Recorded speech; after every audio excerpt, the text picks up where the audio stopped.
Good evening, everyone, and welcome back to Ravnica! I'm so excited! Yes! We back. Guys, gals, and non-binary pals, thank you so much for joining us here on the Broken Pact. This is the first Guildmaster's Guide to Ravnica show here on D&D, one of many now, the Ravnica family of shows. Thank you so much for joining. I am Ruben. A syndicate. You might say. Some of us might not say, depending on your political affiliation within the guilds, which we will get to. I am Ruben Bressler, and I am your Guildmaster. No weird shenaniganry with my intro this time. I'm your Guildmaster, and these potentially now famous citizens are my players. Feel free to introduce yourselves. Hi, my name is Jordan Pridgeon, and I am playing Astra, the Minotaur fighter from the Boros Legion. And Astra likes to hit things, and also likes these people. Now.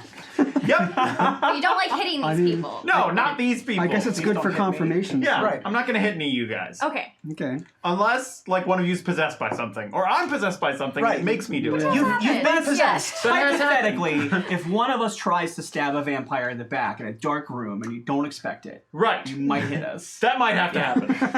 I am Riley Silverman. I am playing Velma Sweet. She is a half-elf bard of the Whisper College. She is publicly a member of the Orzhov Guild, but she is really a member of the Demir Guild. Very nice.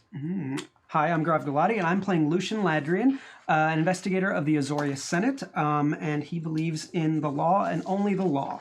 And I guess these fine folk as well, because they've been cool with him. He trusts them as far as he can sue them. Yes, exactly. Which is pretty far. Yeah, pretty far. It's true. Really Right, good at paperwork. suing. Yeah. He slipped one time, got 1,000 gold true. pieces.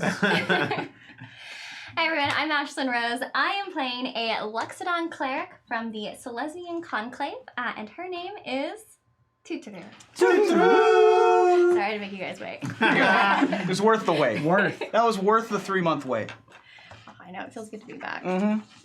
We should end the season with you about to say your name, and we'll cut, and then we'll come back. Doesn't to Like the Avengers? Yes. Yeah. Start that, you know. And did you have anything else to add? Or? Not yet. I mean, the whole thing about her name was a lot. Cool. Before we get to the intro, which, by the way, we do have an intro, just a couple quick announcements. Please do use the hashtag, Ashlyn, write this one down. The hashtag, The Broken Pact RPG. That's The Broken Pact RPG is our hashtag. We also have a Discord here at Saving Throw Show where you can chat with us, really. We're in there all the time. Follow Saving Throw Show on Twitter and Twitch. We will not be having talk pacts this year or this season because we were on so late. We wanted a weekday, I mean, for a lot of reasons. This is like the perfect time slot for us now because we all have jobs and we also go to stuff on weekends. And we're in the Ravnica block now. And we're in the Ravnica block now. Exactly right. With Dice Friends just ahead, which I love, by the way. Dice Friends is so much great. fun. Yeah. I apologize for not being Kathleen. She's so spectacular at that. Speaking of which, Mondays at 5 p.m. Pacific, By Law and Order is a Ravnica show where you see literally how the sausage is made, which is a delightful story arc. They have to go around and collect signatures from all the guilds to put restrictions on how sausage is made in Ravnica. It is a really adorable Do you need to storyline. cross-class over, or do you need to port over to that show for a little while? Right. You'd be right at home. Maybe. And then, of course, Wednesdays at 9 a.m. Pacific, Roll20 presents Jace Beleren Must Die, the new show from Adam Coble. Dungeon mastering that one with lots of other folks like Carlos Luna, TK, who might be in the chat. She's in the chat a lot of the time. Cool. And the first episode of which was last week, so you have plenty of time to catch up on that as well. Also really excellent. Also a great addition and way different from our show. So I'm really looking forward to all of the Ravnica shows. And do tell us about your home games. We've had a lot of people write in and say that they've introduced the Generous Stray and Tutu and all of the various characters into their home games, and we love hearing all about that. So please tell us more. I do send your likeness rights for using the generous. Right, exactly. Copyright infringement is a big thing. I'd also like to send a quick thanks to lots of folks. We got a box in from the folks at Wizards D&D. They sent us a bunch of deck boxes, which are really cool. T-shirts, minis. We also got a minis collection of items. This here is a Krasis. I believe this was from Ultra Pro, who sent us a bunch of stuff last fall or last winter. So thank you so much to Ultra Pro. That's a Liz Rock. This is a Liz Rog. This is definitely a It's not a galloping Liz Rog. racist. It's qualified as Crasis large, Oh, That's what it says on the bottom. I want to do weird. but it looks like a. Wait, is it's it a on I want to bicycle? do the David Letterman thing. But Bicycle. Liz Rock. Bicycle. No, because of the Astra Rock, card. Liz Rock. Yep.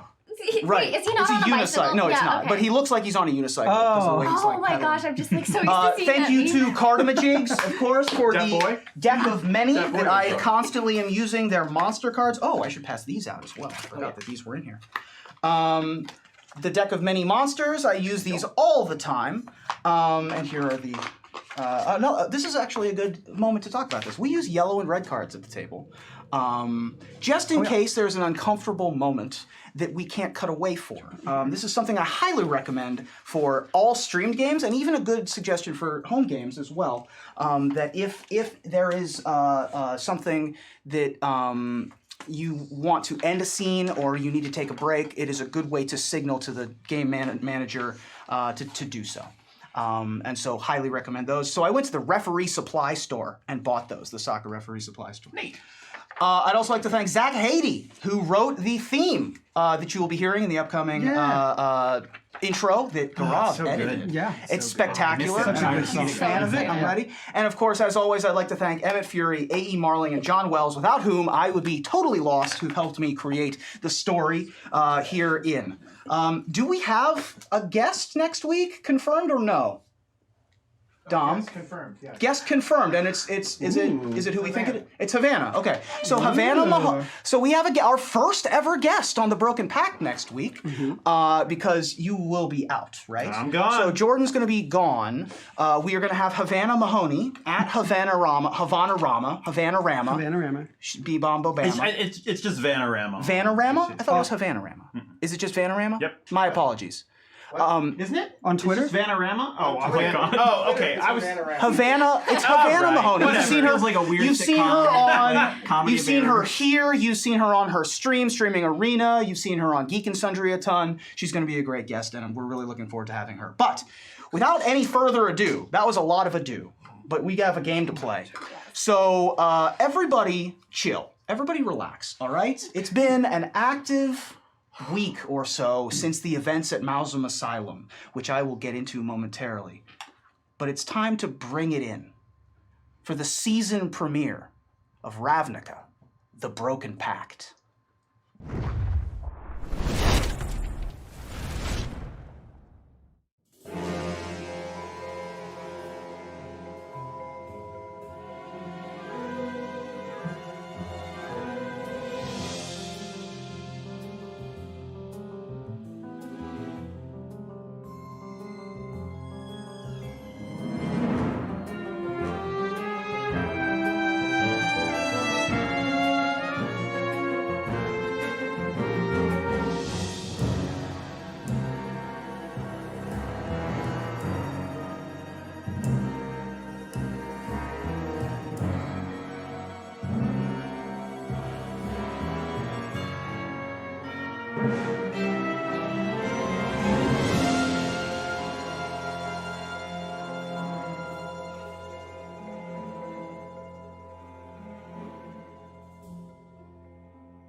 Episode 11, Guardian of the Guild Pact.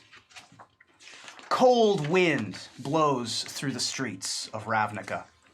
The last remnants of dead leaves from long barren trees, long since turned and changed and fallen, scrape and crinkle over the cobblestones in the winter breeze. The trees' bare skeletons are all that remain, and the naked branches bristle and shake.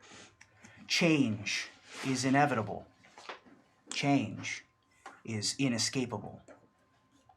Streets safe again! The dastardly head melter is no more, and we have a cross-guild band of heroes to thank right here from the 10th District. So read the headlines in the newspaper stalls across Ravnica, the city of guilds. A city that covers an entire plane of the multiverse. The Copperpiece Press, never ones to shy away from salacious headlines, have dubbed the four who brought an end to the mad Dr. Bavlik Tajrik and his murder spree the Mended Pact. A clever play on the title of the Guild Pact. an ancient magical force that kept the guilds from open war for 10 millennium. Used to keep them, that is. Now, the 10 guilds slide towards strife. First tasked with managing the laws of Ravnica, the Azoria Senate now rules it with enough laws to convict anyone they see. First tasked with enforcing the laws of Ravnica, the Boros Legion now brings angelic justice to the streets. First tasked with banking and spiritualism for Ravnicans, the Orzhov Syndicate now owns all, monetary and otherwise, in Ravnica. First tasked with city beautification, the Celestia Conclave now converts as many as it can to their cause. First tasked with remaining hidden and gathering knowledge, House Demir's true nature as spies and usurpers remains unknown to most. First tasked with public works and powering Ravnica, the Izzet League now hoards power for mysterious projects.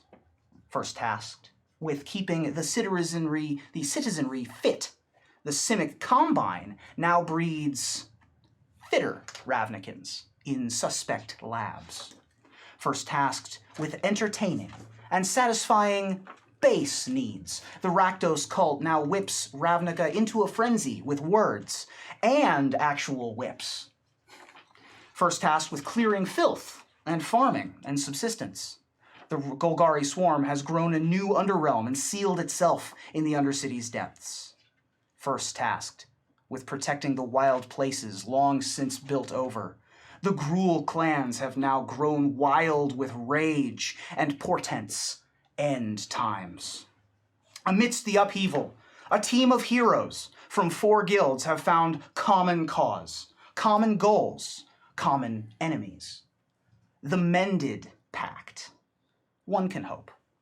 Perhaps a new day is dawning on the 10th district. Perhaps hope is here. But as one mystery is solved, many more yet remain. Shadowy figures in the periphery of their minds. The scheming Celias, the mysterious Feather, the powerful Nephilim, the isolationist Celestia, the precognitive Azorius, and many more. And most of all, the death of Mookie the Dryad, the killing that began this adventure in the first place. Change is inevitable. Change is inescapable. Change is coming. It's been about a week since the events that took place near the Mausam Asylum in the Undercity.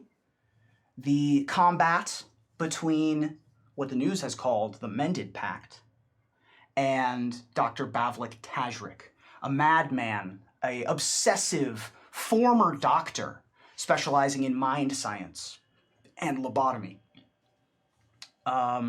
whom was obsessed with something called the Embermind murders that you all sort of happened upon as he was doing something very similar.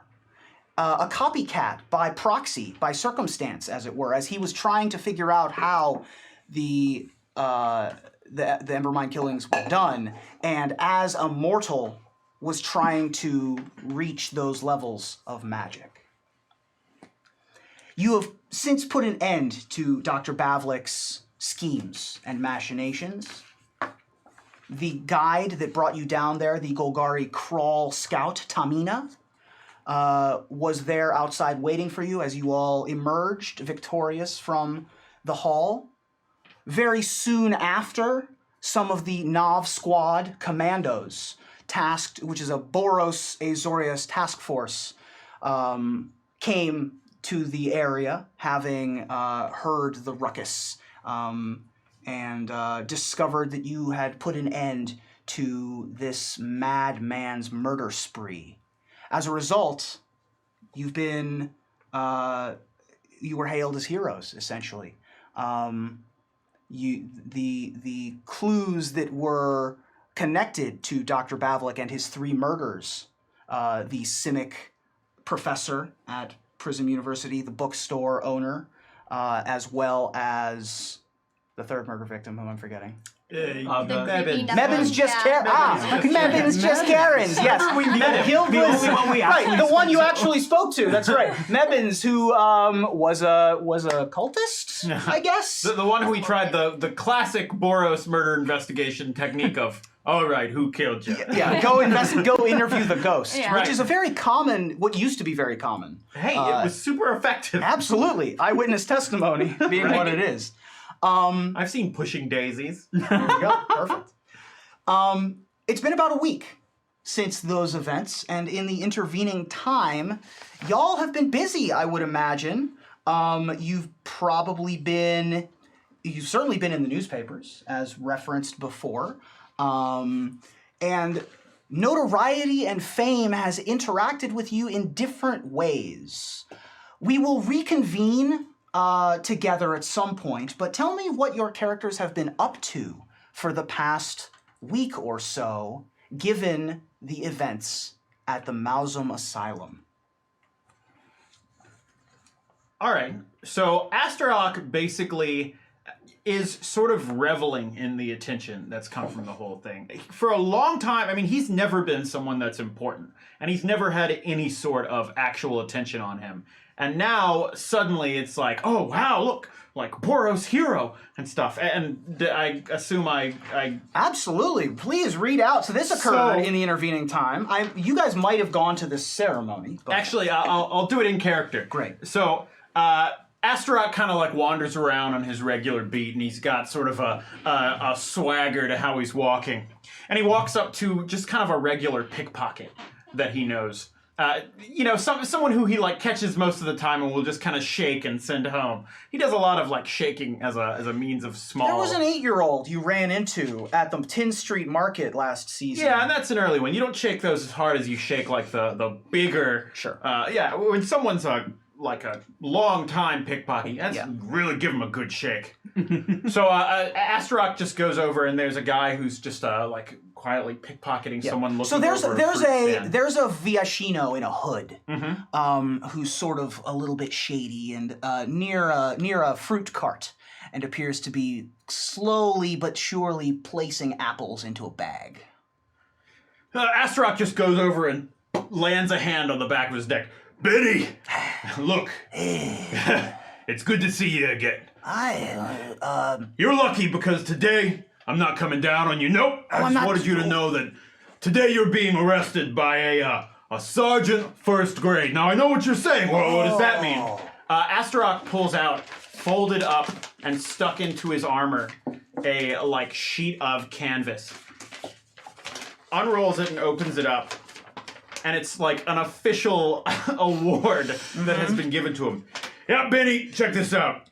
The Boros Legion, the League of Wojek, and the Theaters of Fortification, Integrity, Order, and Recruitment. Fancy, right? Look how many words they got. That's great. To all those who would see these presents greetings. That's you see it. This is to certify that the Guild Leader Aurelia, authorized by Sunhome, has awarded in the name of the Fortress of the Legion the Medal of Honor to Sergeant First Grade Astralok. That's me. Wow, that's a bit. That's great. Conspicuous gallantry. He's eyeing around, trying to see if he sees anybody that he knows to try to get out of your big, meaty paw. Yeah, and Astralok lets go for a minute so we can read something out, and if as he like tries to get away, he just like darts out and just grabs him by the hood again. Make a dexterity. We're gonna make an opposed dexterity Let's try it. to see if you maintain your audience with Benny the Viashino here. He does not roll great. I got a 7. I probably am. My dex, that's 9. Okay, I also rolled a 7. All right. My assumption is that the thief has a better dex than you. Sure. So he might be able to slip through your paw. But go ahead and I'll get him next time. Sure, Either way. go ahead and Oh, come on. But you're already in your mode of reading this document again. Yeah. I'll be like, all right, well, some of you are around here. He turns to like the person doing it. The shop See owners. that? Above and beyond the call of duty. That's me. Given under my hand the 10th district on this day, the second day of the... And this is from Aurelia. That's right. I'm a big deal. So, can I have one of those apples? And he'll just kind of grab an apple and flip a coin and be like, keep the change. Pays exactly the amount. Exactly how much this apple costs. Yeah. and just eats an apple and goes swaggering back off. How do you like them apples? I like him. He's like vegetarian, so he eats them like core and all. Yep. The four stomachs help with that. So, as a Boros, upholding the law, upholding order more than upholding the law, you are universally hailed in the Boros. You have been given a ceremonial, but promotion nonetheless, to the rank of sergeant. Which in the old Boros system would have put you up a power level from like 10 to 9 or something like that, of 14. You're no longer street rank. You're still working the streets, and you will until you're like rank 6 or whatever. But you're getting there. Well, right? and Astarock's sort of a creature of habit, too, so it hasn't even really occurred to him that, like, he could be pulled off of... I mean, I guess he hasn't sat down and really thought about it, but he assumes, like, life will just go on as normal, but he'll have a week or so of being, like, a big deal. Right. So he's just like, all right, keep going with the regular beat. Shake Benny every day, you know. Lots of pat on the backs. Greth comes up to you, and because he was sort of on your path, He helped. and congratulates you for what you've done. You've not seen Tristy. She is in charge of an area of town that you are not in. But you know, everyone who you've talked to, street level on up, are happy and proud. Not a soul in the Boros shows any signs of jealousy or malcontent with you. Now, with that said, this is a ceremonial position. You're sort of like the queen a little bit, where they've given you this sort of big medal and it doesn't do anything. Right. But And you have they it. probably expected me to, like, frame the Yes. certificate, but I just kind of rolled it up and stuck it in a pocket so I could show it to people. Great. They have given you a raise. Yay! You're able to move out of the Smelt Ward district if you want to. You're able to get a slightly nicer place. You no longer have to do your part-time work at the Generous Stray if you don't want to. That's up to you. I'll let you decide with your boss. I'll let you guys have that conversation later. Yeah. Okay. Or now. The way I figure it is he'll just sort of... He kind of goes back into his regular schedule when he gets back. And hasn't even really thought about it. Sure. You know? But as the money, like, starts coming in a little bit more, I think he'll be like, you know... I really don't need this money as much as I used to. Now, Velma, as the owner of the Generous Stray, you notice that when Astarock is running the door, a lot more people seem to be stopping by the Stray. Yeah, so that was my feeling as well. I have been also trying to get back into my standard day-to-day operations, which, as you may recall, involves shaking people down for the money they owe the syndicate. Indeed. We both shake as part of our daily Yes, routine. indeed. Yes. One more quite. literally than the other. Yes. I make them shake on their own. Cool. So I have noticed, as I am attempting to slip back into my daily routine, that as I'm sitting in my comfortable chair with a debtor across from me, I am finding that there are looky-loos, there are gawkers who are finding their way into the Stray during hours when we normally don't get lots of foot traffic. And business. Absolutely. And a lot of that, it's not just during Astarock's business. Oh, it's not just for Astarock. It is unfortunately for myself as well. I despite my best efforts to keep myself out of the news, I was too weak from casting all the spells I needed to survive during the conflict, and I was not able to change my face when the authorities arrived. And so, Yeah, when the authorities arrived, you tried to run this gambit where, no, Tamina, the Crawl, is the fourth member of the team. I'm just helping. I was kidnapped by this insane, and it did not work. Didn't really work. No. I want to know how well you're staying out of the public eye, though. So roll me. This is going to be... I'm going to fail the roll. I'm not. Oh, okay. That's my. I think it's. I think it's more fun to role play this way. Cool. So All right. So your face is fully in the papers? Yes, and she's not happy about it. And what is happening is that she is noticing that she's no longer getting people sent to her for debt collection because they're right now people are afraid to come in to talk to her because right now they think she's a narc. Like they essentially are thinking she's a little too chummy with two cops for someone to come talk to for illicit deals. And also she's having a hard time performing at the club because people are shouting things out during they're like, tell us the story of the Men in Pact, and they're doing things like that. So what's happened to Velma is that she has Sing about murder! Yeah. Sorry. People think there's going to be stories about conflagrations and stuff like that, and it's or is it conflagration? How's it? Conflagration. Conflagration. People are like, where's your what's his name? Bavik. Bavlik. I combined just Karen. You're good. I met in Bavlik. Bavlik, like, where's your Bavlik parodies and stuff like that? And she's like, wants no part of it. And so what has happened is that over the course of this week, she has spent more and more time in her office and less time in her public eye. Right. Until finally, recently, a letter has come in the mail. Yeah. And Go ahead and tell me what that letter her. says. It says, Ms. Velma Sweet, collector extraordinaire and grand mistress of Ravnica's finest recreation establishment, the Generous Stray. The Syndicate is extremely delighted and supremely proud to hear of your recent exploits. The spectacular ability you possess is a gift to the Orzhov, and the supreme grace and exemplary poise you have displayed to the media in the days since the events at the former Mazam complex are enviable. We would request that you perhaps enjoy your time in the spotlight a bit more, as the publicity and press associated with Miss Velma Sweet is a boon for the Guild. Perhaps come out of the darkness a bit and let people gaze upon that beautiful visage. Of course, this is merely a recommendation and request.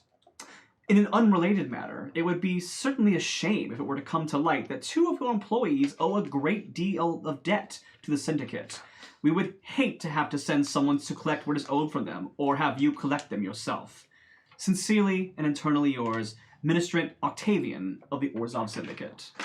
For those who might recall, Octavian is in the very first episode of this show, he was sitting in the Stray, overlooking as I collected debts. Yeah. So he is somewhat my superior in the Orzhov and someone who kind of keeps tabs on me. And if you go look up the card Dark Confidant, go look up the original art. The sort of large blob-like humanoid is what Octavian looks like. He's a grotesque individual. That note references two of your employees that owe debts to the Orzhov. Did you know about either? I knew about one of them. So you knew about Astra. So you assume that one of them is about Astra. Yeah.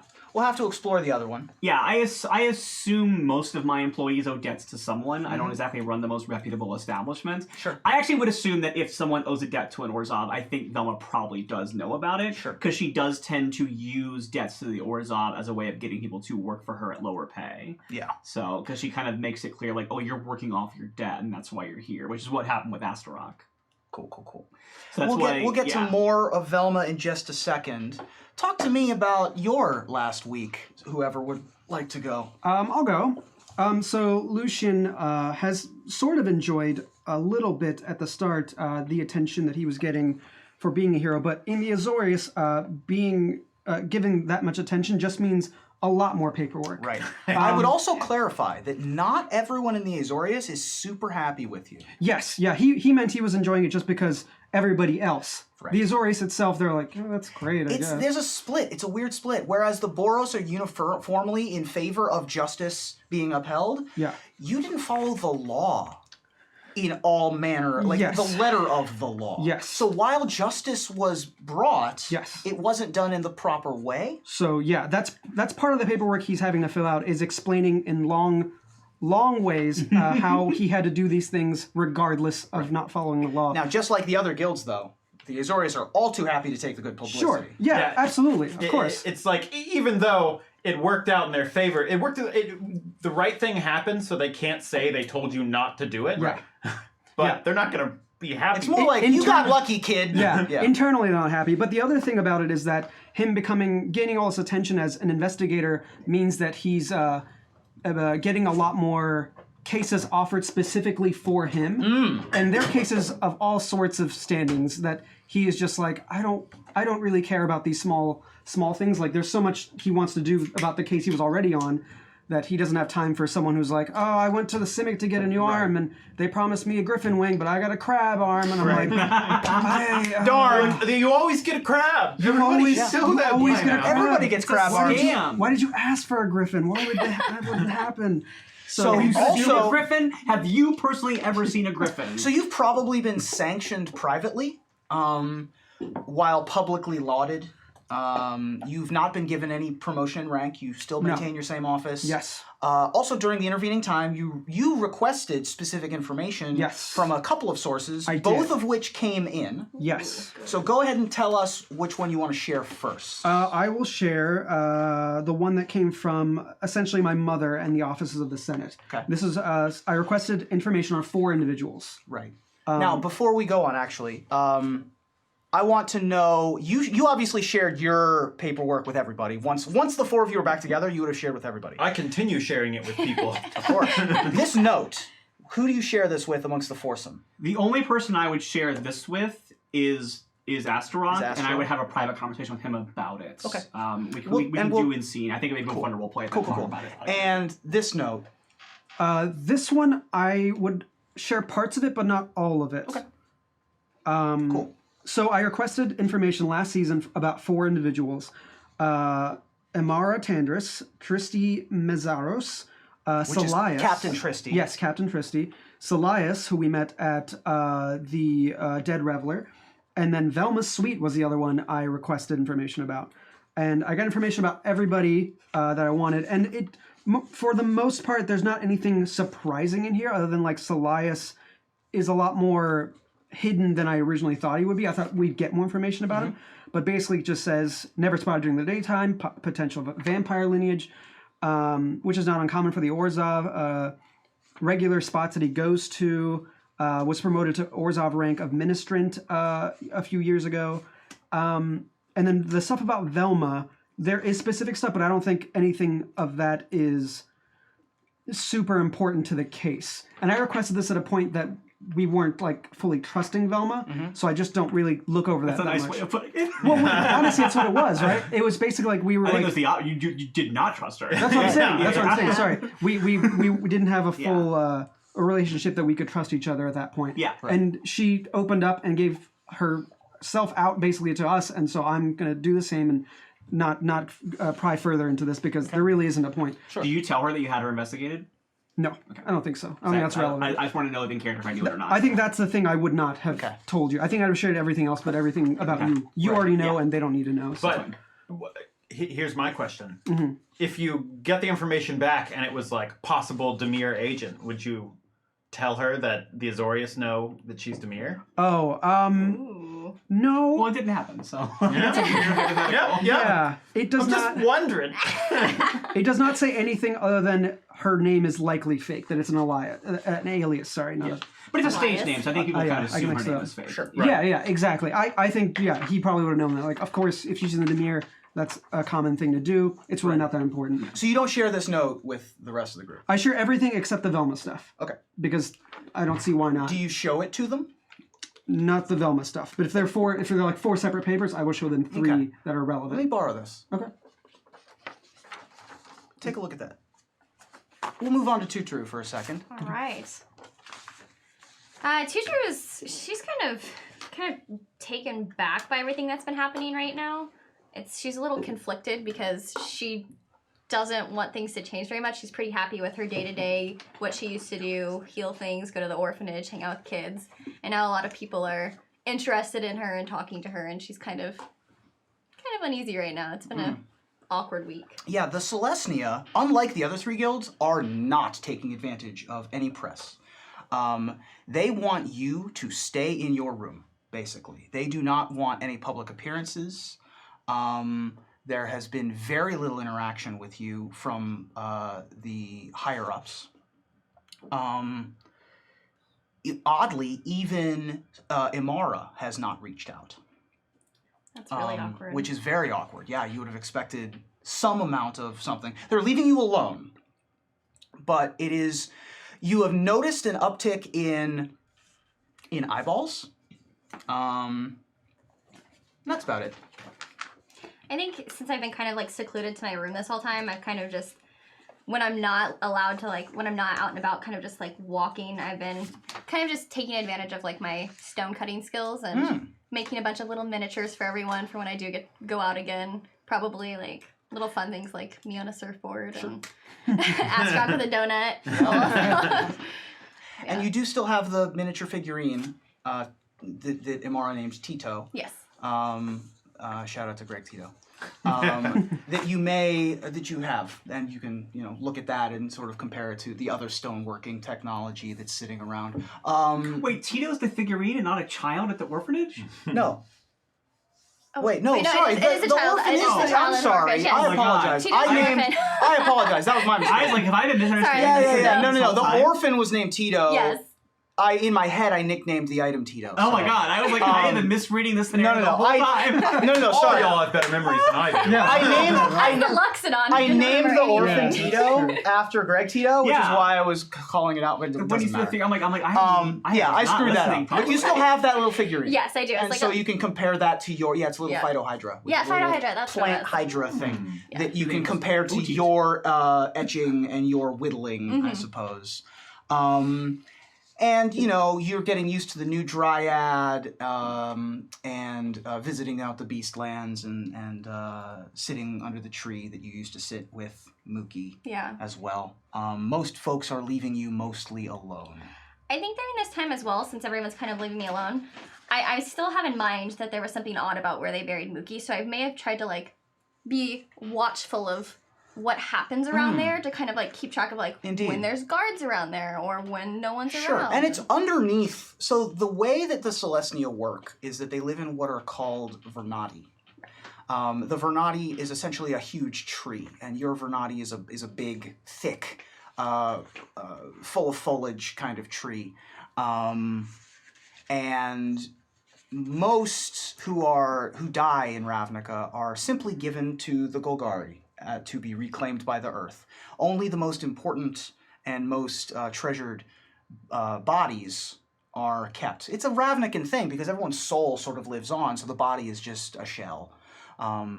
The remains of Mookie the Dryad was buried underneath your Vernati, which you also noticed smelled a little bit of decay, which is not typically normal. There's no eminence of decay coming up from the tree. You don't notice too much. I would say make a nature check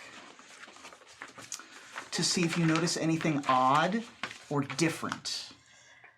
Oh, these are not Now it's underneath a lot of earth, so it would not be this is not an easy check. 15. Okay, that's probably good enough to But I'd be recognize. using my nose.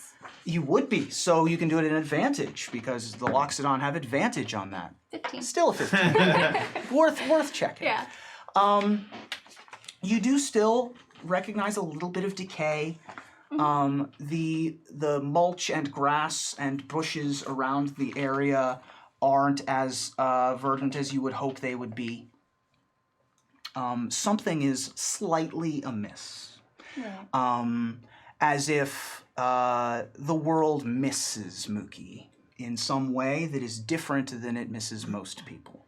Okay. So you're spending a lot of time to yourself, and I would say that before you all reconvene, Velma would also receive a couple of other items in the mail. One of them is in strange blue and green letterhead, and it's odd. There's no other way to put it. It's sort of like squishy a little bit to the touch, and you receive this in the mail, which I'll have you read to the group if you want to. You also inexplicably receive a flyer advertising the Dead Reveler. Huh. That's not typical. It is not at all. So those happen. If anyone else does anyone else have anything that they want to do before we continue on with our story? I have the other piece of information that I Right, got, yes. but I will share that in scene, I think, is when we meet up. Great. I'd like to do a scene with Velma and Astra Rock that could take place before we all meet up as a group. Great. So let's say you come in for one of your shifts or whatever. Yeah, I think Astra just, kind of, he's been continuing his, swagger walk around everywhere, and he's got a couple extra dough circles to, treat himself. Mm-hmm. He's like, yeah, well, sergeants get extra dough circles. That's just the rules. I don't make them, I just follow them. Justice. Let's say that... You just say justice? Justice. He just says justice. Well, Boros Legion, Let's say Middle that honor. Sonny the Goblin has been given instructions to inform Astra upon his arrival that Ms. Sweet would like to see him in her office. Okay. Sonny, boy, have I got a piece of paper for you to Let look me at. guess what it is, Astrock. Can I guess? How many guesses do I get? I Is guess it that you can got the Medal of Honor from the Boros Legion? All right, you're cheating. Wow, I'm super lucky. I can't believe that, you told me that, 8,000. Just go in. Okay, look, I got to meet angels. Yeah, fine. I work with angels every day. Angels just like you, buddy. Yeah, well, ours are better, okay? They all look the same and it's great. Just go away. Yeah. So you Most walk people past are Sonny. impressed by a Medal Sonny of Honor. angrily cleans a glass as you walk in. Okay, yeah, and Astrock heads on in to go see Velma. So talk to me, since we're in a new season. Sure. Tell me about the Generous Stray. In what regard? Just describe it. The Generous Stray is, it's very tastefully done. It has, I think I described it in the first season, but it's very, I'm a little bit out of date No, now. you're But fine. there's a lot of purple curtains strewn about. It's very extravagant. But the way it's designed is that Velma wants it to be a night to remember for multiple social classes. So basically, the higher end folk in Ravnica would come to it and kind of see it as a dangerous Moulin Rouge type getaway. We're gonna go slum it with the common people. But when they get there, they're still treated what they think is slumming it. They're still given private tables and they're still charged a lot of money. But then there are people who think it's this glamorous getaway, and so they'll save up their money for months to go to it. And It's like a mid-level Vegas casino. yeah, and so it's designed the way she has price points for every social class, and essentially everyone has a thing that makes it feel good about. And the way that the finances work for the most part is that most of the employees there are not paid salary. That's her way of keeping things off the book. The way that it works is essentially all of her servers are performers, and they buy the drinks and then they at cost, and then they sell the drinks to their clients, and then essentially them selling drinks, however much their clients are willing to pay them is what they can make off of the drinks. So it's they tip out the Stray out of a percentage of that. So that's how Velma makes her money, and that's how she keeps from having to keep payroll and stuff Got like it. that. You probably encourage people to scope customers out and give them a slightly different menu if they look particularly well-to-do. Part of it is literally trying to talk people paying it's a status thing to paying the servers more for alcohol and stuff like that. So Gotcha. that's so she actively she seeks out people who know how to finagle their way into getting more money for stuff. Right. That's how it works. So Like sell them on the bottle service kind of yeah, thing. exactly. And it's a thing oh, you must really like me because you're willing to pay 5 times the cost of this or whatever. And they're yeah, whatever. And so that's kind of I must have danced really well for you and stuff like that. And then there's also a area upstairs where many of the performers live, and they have bedrooms, and all the closets are often full of fantasy garb and things like that. I'll let people use their imagination as to what happens in the upstairs. Sure. But everything I will say is up to code, and we do have paperwork, and we do have our documentation that allows.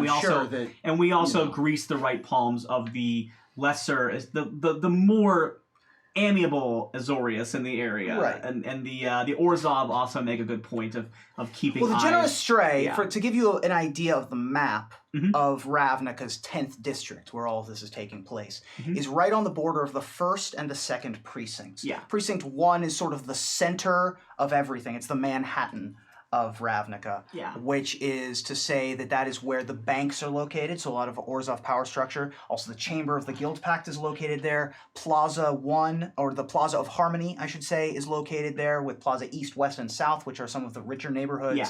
It is the power center. Yeah. Precinct 2 is more like queens, I would say. Yeah. Which is to say, it has the Azorius power structure. A lot of the law is located there. That's where New Prov is located. And right in between those is called the Transguild Promenade. Yeah, she's pretty close to that. And you're right on the Transguild Promenade. kind of in the shadow of the station. In the shadow of the main air station. I would say that with like New York ideology, like as an idea, it's probably like in Greenwich Village. Sure. Like it's like still a little bit nice, but there's like a seediness to it. There's a bit of like a tourists find it dangerous. The people who live there are like, this is Cool. just people's lives. I don't know what's going on. Awesome. So anyway. Yeah. And so if you guys recall, if you watched last season, if you didn't, here's the layout. So she has her own room upstairs that she keeps, but she spends most of her time in her office. And what her party members learned last season is there's a secret location underneath the office. The Generous Stray is now Velma's club. Before her, it was a Rakdos club, and there was a basically pain dungeon in the basement. That is no longer a pain dungeon, however, it's still pretty much a dungeon. Yeah. Now And Velma, it's a pleasure dungeon. yeah, The Velma, sweet dungeon. yes, it's very sweet. Nice. It's sweet SUITE. But yeah, it's an ensuite dungeon. Nice. So Velma, being someone who can see in the dark, doesn't keep it very well lit, and it's kind of the place that she can go to just completely be herself. Like it's where she doesn't have to put on any of the very like mid-Atlantic and bon vivant attitude that she does. So she's very much down, like when she's in that space, that's where she like lets down the most amount of her airs and stuff like that. It's where she took them last season to confess her reality, And so this is where you bring Astaroth down to where you've had to, you'd have to bat away a couple of groupies on the way in. Yeah. And then you had your interaction with Sunix. You're now And as I see him, I'm like, hey, I'll be back. I've got a paper I want to show you all. and they all sort of swoon. Yeah. And they're all looking for Velma too, and they're all like bummed Right. they can't find her. So you all make your way to the basement. I think what happens is he comes into her office and like there's a note that says close the door. Sure. And then you close the door and you realize that she's not in the office, but the stairway is open, so you can go down into the basement. Can you see in the dark? I don't think so. Okay. No.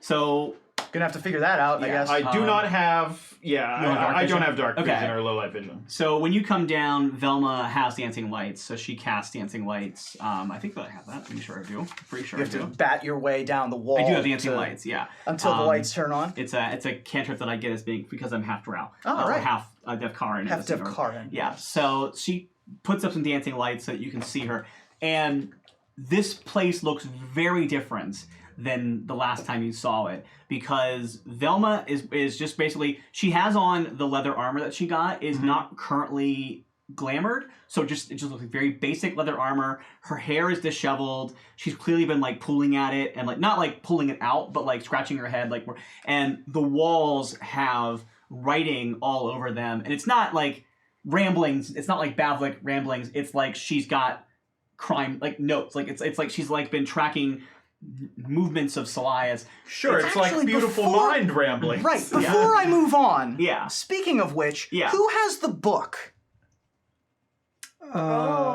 Which book? Yeah, which There's book? two is- books. Circu's. Oh, right. The so crazy let me book? ask here. I want to know where 3 objects are before we move on. Right. I want to know where Circu's journal is, which was the diary of Dr. Bavlik. I think I have that. You have one. that. Yeah. You still have Which it. I entered into evidence. Okay, so So- the Azorius have. Yes. Yeah. I would not have kept it. Do you have that item card? Yes, I do. I will take that off your hands. Here you go. Thank you. I do not want it. It makes you crazy. You had to make a wisdom save last year, based on Somehow that. you Shoot. I want got to mine. know where. You have a mug that says, you don't have to be crazy to work here, but if you are, you have to report it. yes. Second item. I want to know where Bavlik's cane/gun is. You have I it. do have it. What have you done with that?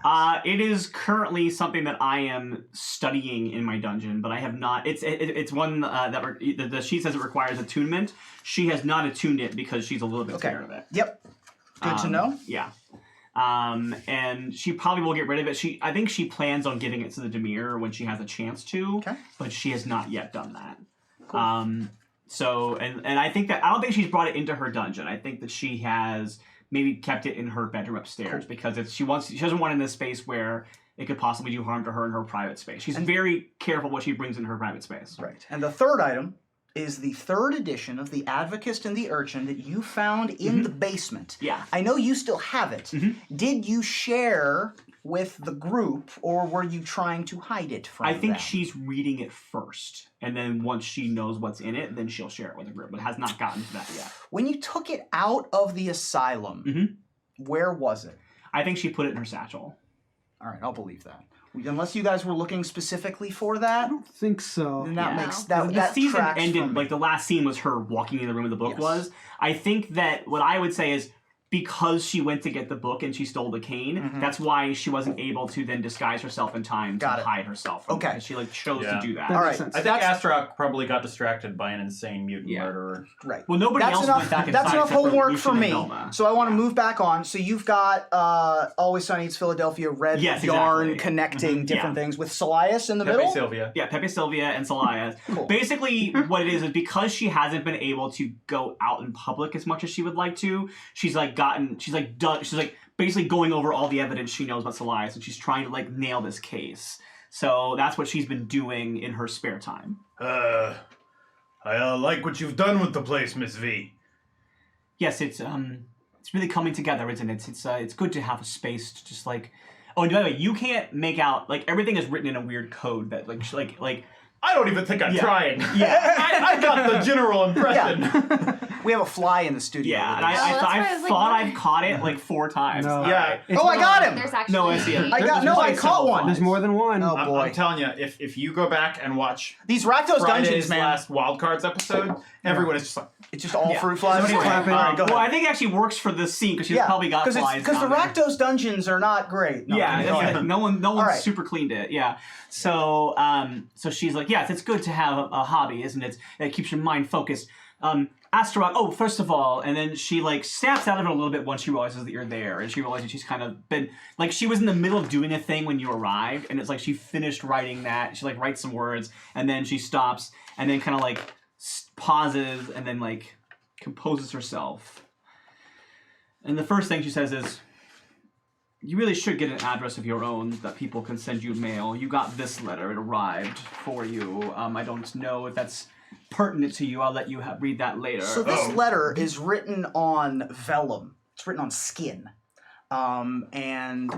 It arrives very unceremoniously. No written address. It looks like it was done. It was written by like a 5-year-old. Not well put together.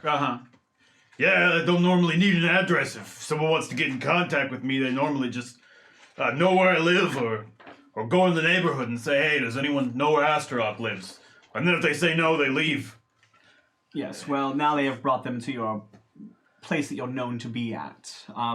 Which brings me to my second point. I got a letter from a superior of mine in the Orzhov Guild. A man who I believe... Were you here when Lucien came? I don't think... Was he here when Lucien came to pick me up the very first time? I thought he was. He was here. I think so. Yes, I believe you were. I think you might recall. You've met him before. Ministrant Octavian tends to be here for collections. Yeah, it's ringing a bell. One of the big weird fellas. Yeah, about that.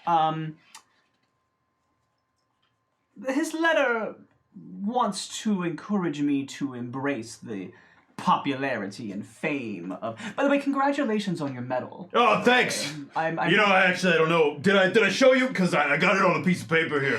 Officially, it says that, I got it for conspicuous gallantry and intrepidity in action. Remember? It was pretty conspicuous. Yes, congratulations. Thanks. Here's the thing about that. I could probably get you one if you want one too. They seem pretty happy to hand these out. I think I'm good on doc. I think this is kind of my version of that, and I think that. But thank you for your sweet offer. I very much appreciate it. What I would like to call your attention to is this last paragraph, where Mr. Octavian, in an attempt to coerce me, in the very polite way that my assumed guild likes to do, into being their public puppet, and to dance for them a little bit in a way that I don't prefer to dance, brought up the fact that 2 of my employees owe debts to the Orzhov Syndicate. I mean, is that that's still a thing? I'd kind of hope that, after all this, get a little bit of notoriety and a little extra money that we could handle that. Do you remember when we had a very heated conversation in an alleyway about the nature of leverage? Yeah. Well, let me explain something to you that I apologize for having to be your tutor on.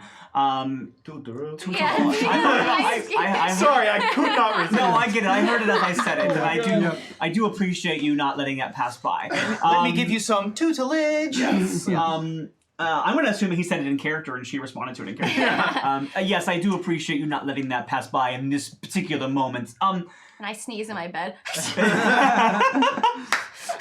All right.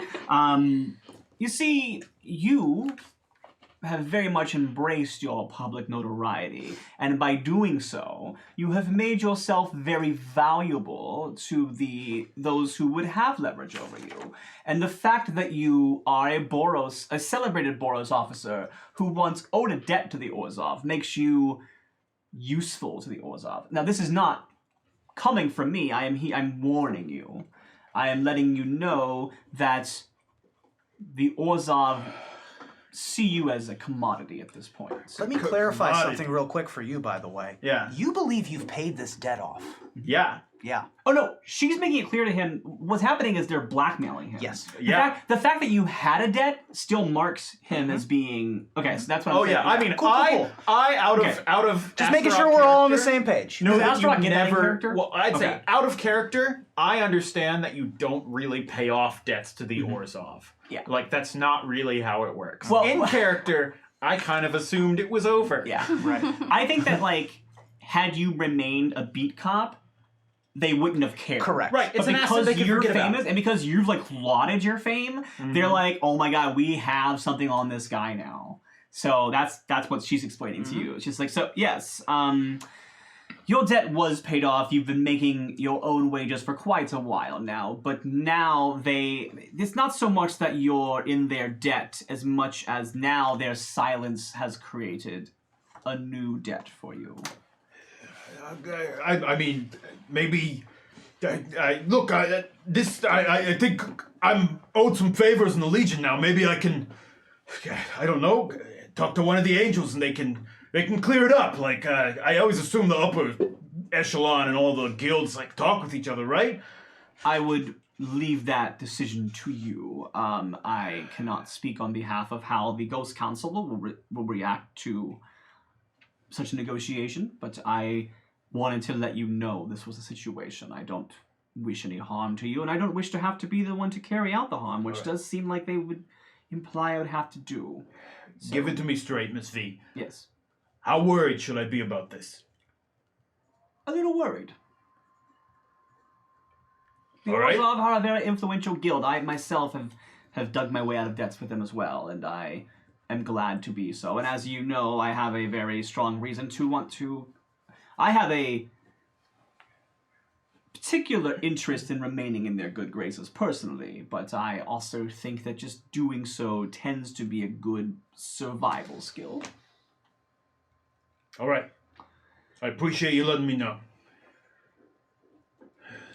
Okay. You gotten outside recently? No, could you bring me a coffee from the shop, Nick? Yeah. Thank you. But, And then she goes right back to writing. I don't know. It's it's a nice day. It's still a little cold out, but Yes, it's a great might weather. do you good. Congratulations. Like she's not listening to me. Yeah. back to the conspiracy board. As Yes, it's a fantastic letter. The calligraphy is great. you can head up to out of the store. Your groupies are still there. You sign a couple of autographs. A little, with a little less enthusiasm than Sure. he had going. Collect a dough circle or two as you head over to the Mind Grind, which is the corner coffee store, where I presume you two perhaps are making your way to... Did you guys want to have a scene with anyone before the four of you convene? No, I'm fine with So we'll say that you two see Astra walking into the coffee shop, and can wait in line with him there as he gets coffee to head back. This is going to be mid-afternoon. Okay. It is karaoke night.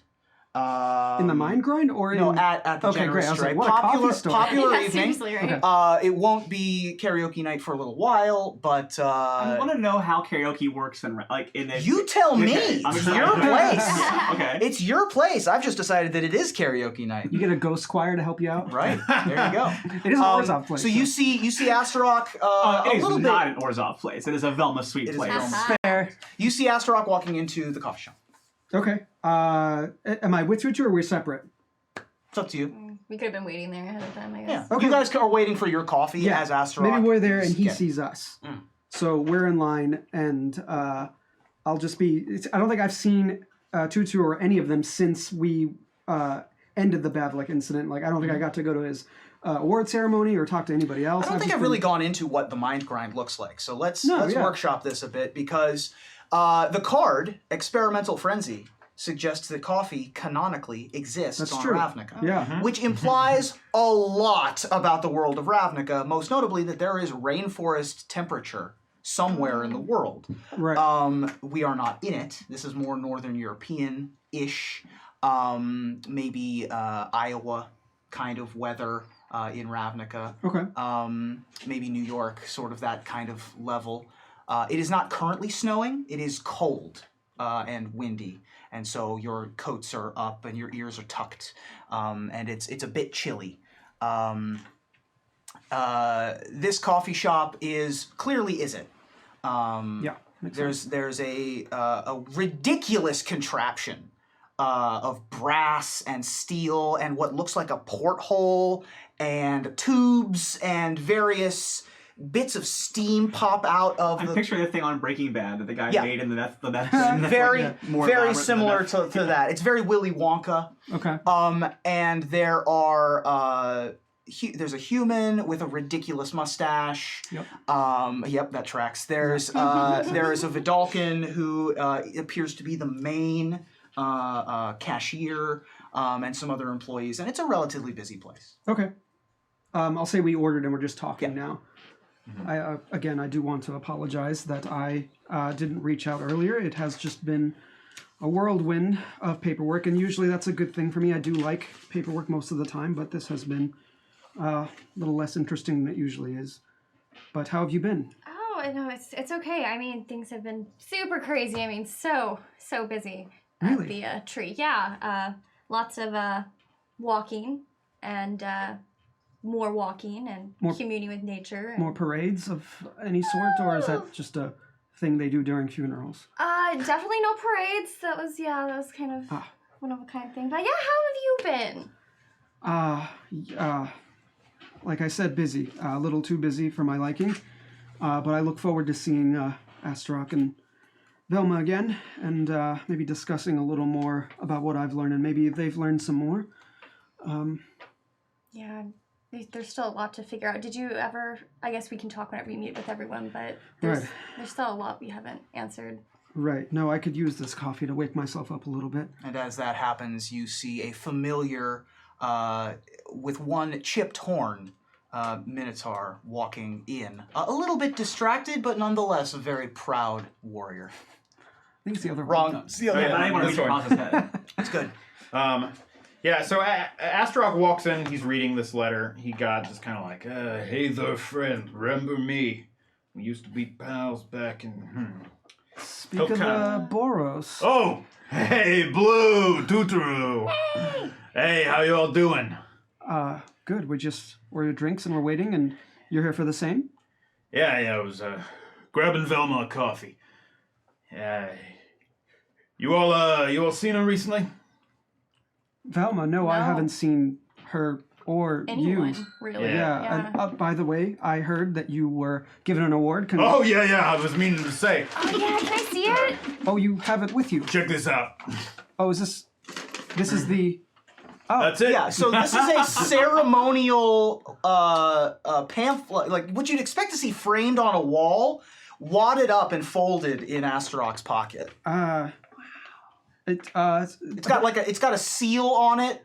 like a stamp, a wax stamp that has now been cracked a little bit because it's been rolled up and folded so many times. It does in fact have a signature, and the signature says Aurelia on the signature. See that? That's signed by Aurelia herself. I'm a big deal now. You should frame this. You should do something other than keep it in your pocket. That's for certain. If I don't keep it in my pocket, how could I show it to people? Oh, that's true. It says that it greets people who it's presented to. Well, did they not give you an actual physical medal to go with the notice of the medal? Yeah, there's a physical medal. They keep it in the display case in the Legion barracks. Oh, I see. They don't give that stuff out to you to just carry around. I see. To clarify, I don't know, I guess you guys wouldn't have gone to this ceremony, but the ceremony was covered by the media. They did present you with an actual medal.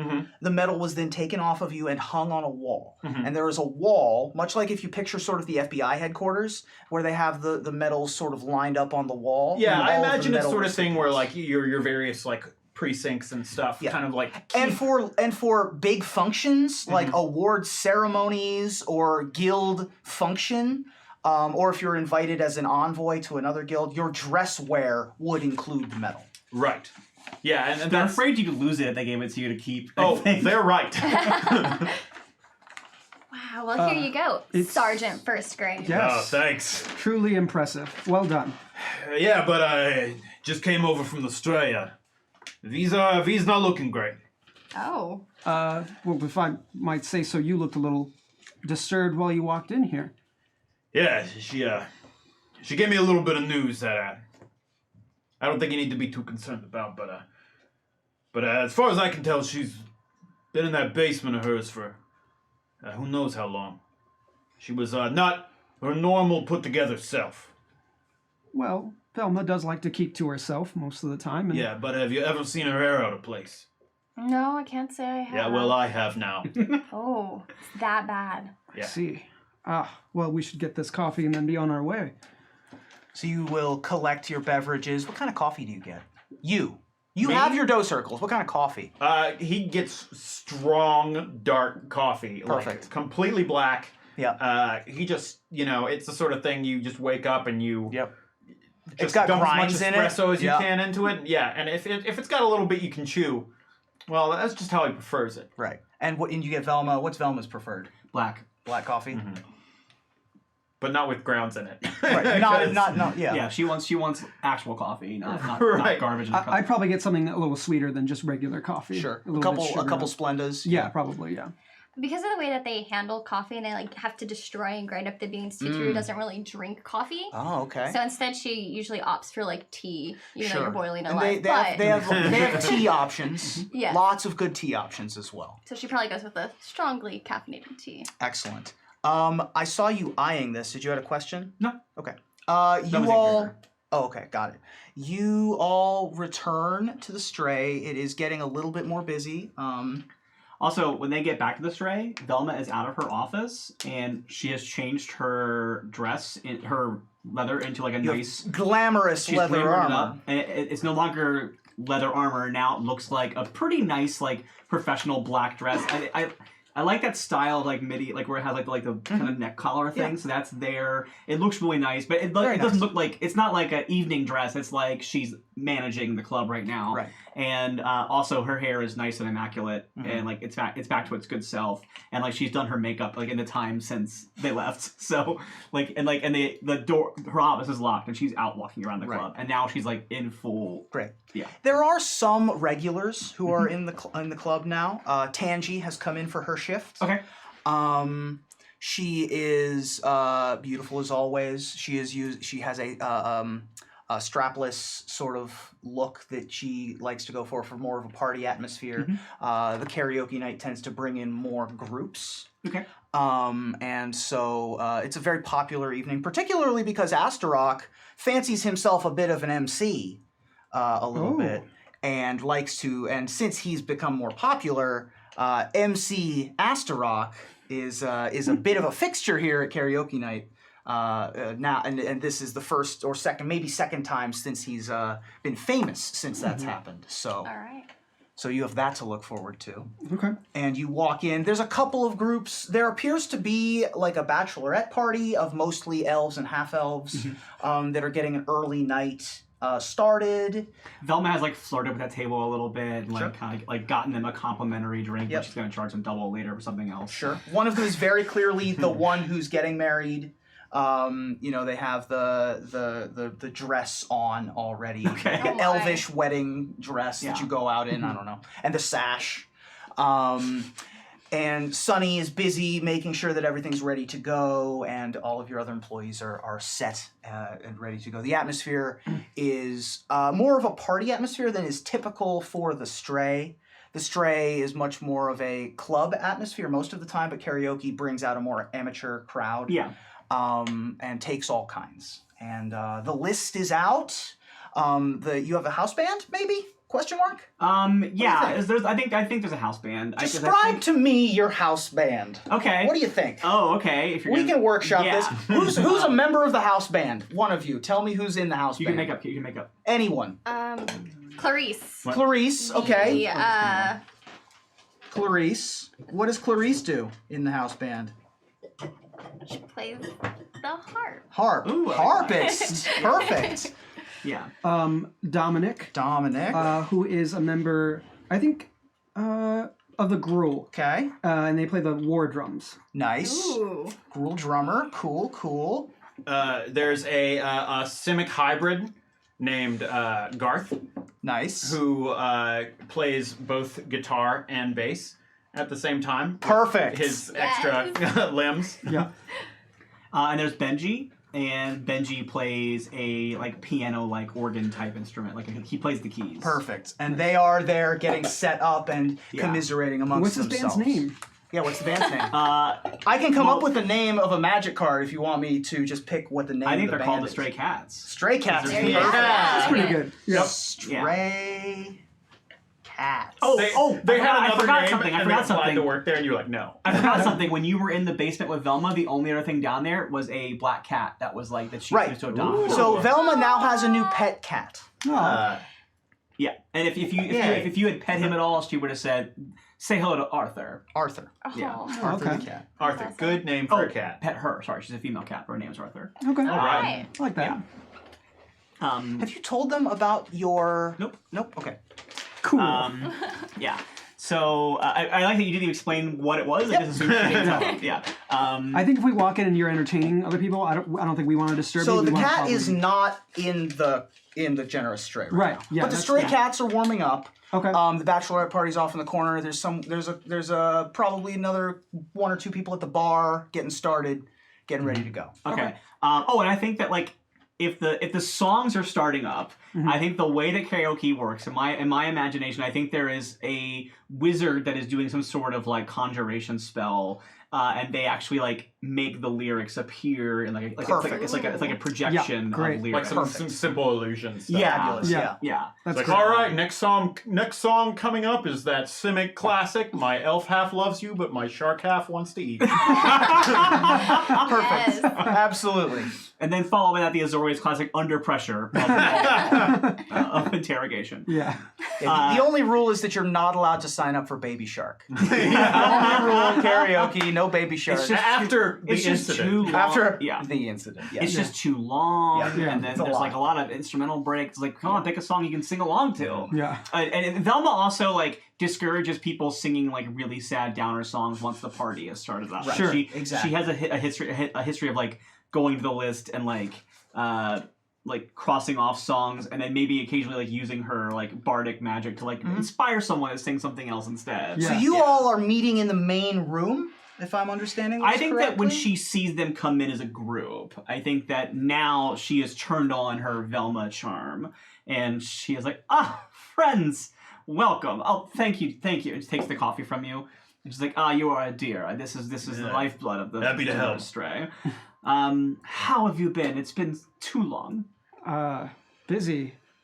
But you look well and you look great and everything looks nice tonight. Yes, thank you. Karaoke is a different vibe for us, but it's very, and you definitely like she does this when you're in the club. She's always very like bon vivant and like charming. Yeah. Right. I would say that you're putting on airs right Yeah, now. she always is. Yeah. If you're interested, then if you are interested in what Astra saw, you would have to make a roll for it. but I'm not gonna to like insight check to Oh. see if she's actually. Well, so one thing I was looking at the just like earlier, my passive insight, which I didn't know was boy. a stat, Yeah. is 17. Okay. So Here's what I'll say which to makes you. sense, I guess. But I would say that most people looking at her right now would see nothing amiss, but you can definitely tell she put her makeup on in a hurry. Yep. okay, Yeah. there's nothing wrong with that. Also, just because we know you. Yeah. Yeah. Well, I'm saying, like, his insight plus you telling him that, I think, like, he definitely can tell that, like, she quickly put herself together. Probably because she realized that she was embarrassed that Astra saw her in that state. And Sure. so she, like, put herself together Yeah. quickly. Yeah. And also, I'll roleplay that out in character. Sure. You know what? Actually, I have news for all of us. Let's, can we convene in my office for just a moment? I would like to speak to you privately. Sure. Karaoke is about to kick off. If you want to do intro for karaoke, so to just everyone's like, sort of like Astra Rock, Astra Rock, Astra Rock, and you can go up on the stage and do the intro before you all go off to the side. Wait, does he sing the first song? I don't understand. Do you sing this first song? I think I tries. have other times I'll like come in and like do a song, but I Sure. think this time since there's stuff sure, going sure. on, I'll just be like, Okay. Oh, well, I'm gonna leave you in the capable hands of our band leader today. Hey, luckily we got some spare hands up here. and everyone kind of looks at that sort of guy. He's like, oh. Yeah. It's clever. And then you guys will convene back up upstairs, right? No, this is her office. They're not going to go down to the basement. Not to the no, basement. But it's Oh, on the to the- same level gotcha. as the Gotcha. Yeah, she wouldn't take them into her bedroom. Not tonight, anyway. Yeah, so she takes them into her office, but she doesn't open the basement. She sits them down, and she says, "We got a letter." Oh. Like all of us? Yes, Because I got this letter you gave me already. I'm aware of it. I remember when I handed it to you.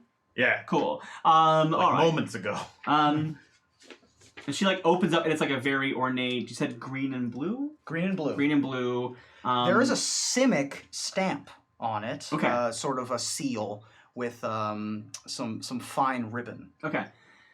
She pulls it out and she says, "This arrived this afternoon." And also, you guys notice on the desk there's also a flyer for the Dead Reveler, which is if you're you definitely would notice that your passive perception. The rest of you might not, but it's kind of it's like tucked in with other mail. RSVP. We have reserved 4 seats in your honor, and we hope you can join us. The favor of reply is requested by, is this Jewel or Zool? Zool. Zool. But this is the date. There is the no current- Dana, there's only Zool? Okay. Nice. So the Zool. current month is Zool, the Okay. equivalent of February on the Ravnican calendar, which is the last month of the year.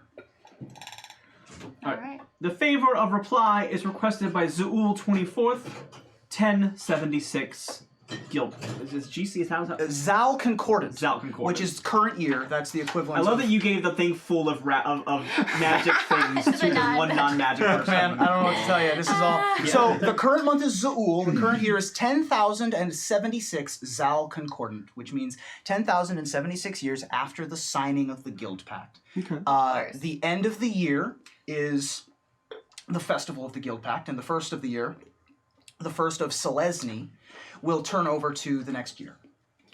And then there is a section for names, for us to accept or decline, a place for food choices, any allergies. You would love this. Allergies that maybe have, if we're having any guests that come with us. However, then below it explains more.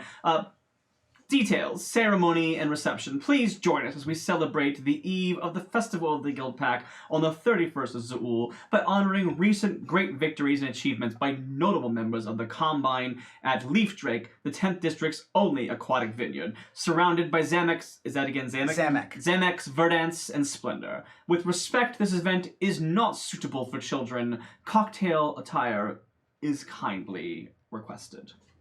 So Zamek is the Simic Combine's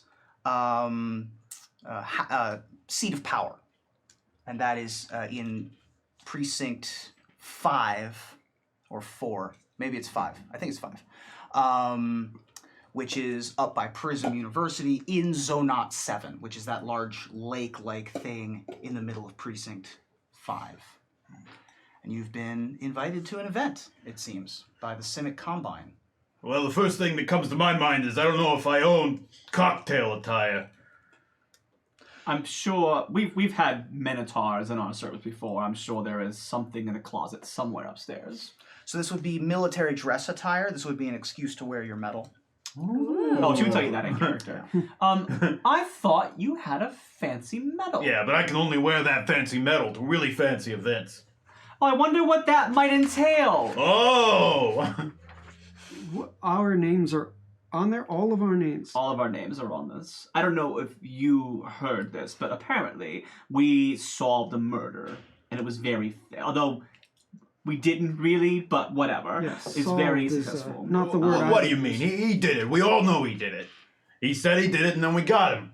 Did we get him, or Didn't did get someone him, else though. get him? All right, you're getting caught up in the details there. We're heroes. The details Enjoy it. are all I do. That's all I've been doing these past few months, and I still haven't figured it out. Let's put it this way, Astra. If you are right, then if you're wrong, then how do I put this? If we're wrong, we'll keep continuing as we are, and it's fine. If you're wrong, someone is out there melting brains. You hear a rousing rendition of Shock Lobster playing out in the main room as you are all having this discussion, muffled through the door. That one's a little bit racist, given my band members. All right, we'll have to have a talk about our list of song choices. I think that this is something we should do. Now, you're welcome to not attend. I do feel like a mysterious invitation implies a mystery, and if there's one thing that we're good at, it's mysteries. And I have been very clearly asked by my guild to put on an appearance, and I've spent a week or so hiding in literal sense, and that has clearly not worked out, as Astra can probably has already informed you. I know how you work. Well, I mean, I didn't necessarily say anything. Yes. So I think that I will take a different tactic, which is, of course, hiding in plain sight. It's not the first time I have done such a thing, and so if I'm being asked to flaunt my newfound fame, I think I can think of no better way to do it than at a cocktail party. And I assume there is danger involved in this, and I would rather have you there with me than do it on my own. Why do you assume that a party invitation invites danger? All right, I see what's really going on here. You just want to hang out with all of us. Hey, I'm the same way, okay? I've missed you guys. All right, I know we didn't know each other all that long, but it's a little solitary being a beat cop, you know? Now I'm a sergeant. Well, it's even more solitary. Yes. Well, I will admit that sitting behind a desk is not as exciting as being out there solving mysteries and not getting caught in rock slides and finding out there's Nephilims about and all that. But this invitation seems like sort of a fluff invite just to make more members of whatever society this is to come out and see the mended pact or whatever they're calling us. And I don't know if it's really worth for us to go. Do you really think... No. Come on. What's wrong with being seen a little bit? I mean, the Conclave has asked me to keep things a little out of the PR, but I have been stuck in my veranda for an entire week. I could get out. Yeah, that's what I'm talking about. Speaking of which, I brought you all something. And so I pull out my little stone creatures, and I walk over to Velma, and I give you a little stone cat. Aww. It's sitting and it's licking its paw, but its eyes are always looking. Ooh, I like that. And this type of stone, depending on the time of day, will change from black to white. Ooh. Very cool. Then, Lucien, I give you a little pale blue owl. Depending on the angle, it also looks white. Its mouth is always open in an eternal alertive state. There's a small hole at the top of its head, and if you blow into it, it whistles. Oh, cool. Wow. A little whistle. This is incredible. Thank you. And then Astra, I give you a red and white marble feather. It's curved as if it's forever like floating or falling. Ooh. And it can also be used as like a cup or a shot glass for your special drink. Oh, wow. Very nice. That's nice. Thank you, Tutu. I've had a lot of time. Actually, speaking of gifts, I also have something for us. Evidence. I brought evidence. Oh, I'm less excited about that gift. Evidence can be exciting. All right. You're involved in the evidence. Okay. Well, I mean, don't be that excited. Okay. Okay, I'll modulate it. I'll figure it somewhere between and You hear Rhythm of the Wild start out in the main room. Our friend from the Is It League, Dax, sent me a sentence, I guess. A very long... I had a lot of fun writing that one. I will admit it took me 7 or 8 tries to read this and understand it, but I have highlighted the parts that are relevant, and I just wanted to go over the evidence that was analyzed by Dax. The bottom line is that we learned that the reaction that caused the spontaneous breach and creation of the weird at the lab is a result of 2 separate, inherently magical forces, meaning that the victim was crazy powerful, her words, not mine, even more than most walking tree people. Once again, her words, I assume that's insulting, and I did not. The method of killing was supremely magical. That doesn't make sense. Not just mundane fire. You have yourself, not your average mage on your hands, but probably some sort of fire elemental or being whose nature is fire. And then it goes on to say, glad you killed Bavlik, which we didn't. Says, Tutu looks great. We look great. Let's just... Astaroth. say anything about how I look? Yeah, no, it says... Did she mention his medal? I think so. Let me see. Let's see. Your buddy looks good for a Minotaur. I'll take it. I mean, you know what I mean. I don't know why your other friend, assuming you, isn't in those pictures. I guess you did get cropped out of some of them. I assume the work of the Demir there, but good on them. Or just my jaw. Or that. And then compliments your great cheekbones. And then offers me windows for the apartment. Anyways, that's Trying to upsell those windows to your mom. right. Yes, I guess that is the exciting evidence. I do have some more information, but I do realize I did kind of bring the mood down from amazing presents to exploding heads. At which point he would have presented the relevant pieces of the letter Yes. from let me see who I wrote here. From research clerk Dirks Volzel, who is a documancer of the Azorius. You presume a documancer. Love it. Shout out to the Acquisitions Incorporated for that term. Who you presume is a homunculus. And so you Is would that have... Mike? No. Different homunculus. There are other Different building. homunculuses, okay. Different building. This is from the South Records Hall, which was where you were waiting for the group. Okay. Last time you were in Azorius territory. And you will have seen the thing you saw when I showed you that thing. Yeah. Okay. Mysterious. Oh, did that mention Solias in there? Did that have the evidence you Yes. had on Solias? So I've seen that you researched that. Go ahead, if you would, go ahead and read the Solias section. Yes, Solias, Individual 3, Home Cathedral of Our Lady Guild, Precinct 1, Office, The Dead Reveler, which we've been to, Casino, Market District, Precinct 4. Other titles and names, he goes by Ministrant. Details human, unverified. More than 100-year record as an adult, signals older lineage, family name, and surname unknown.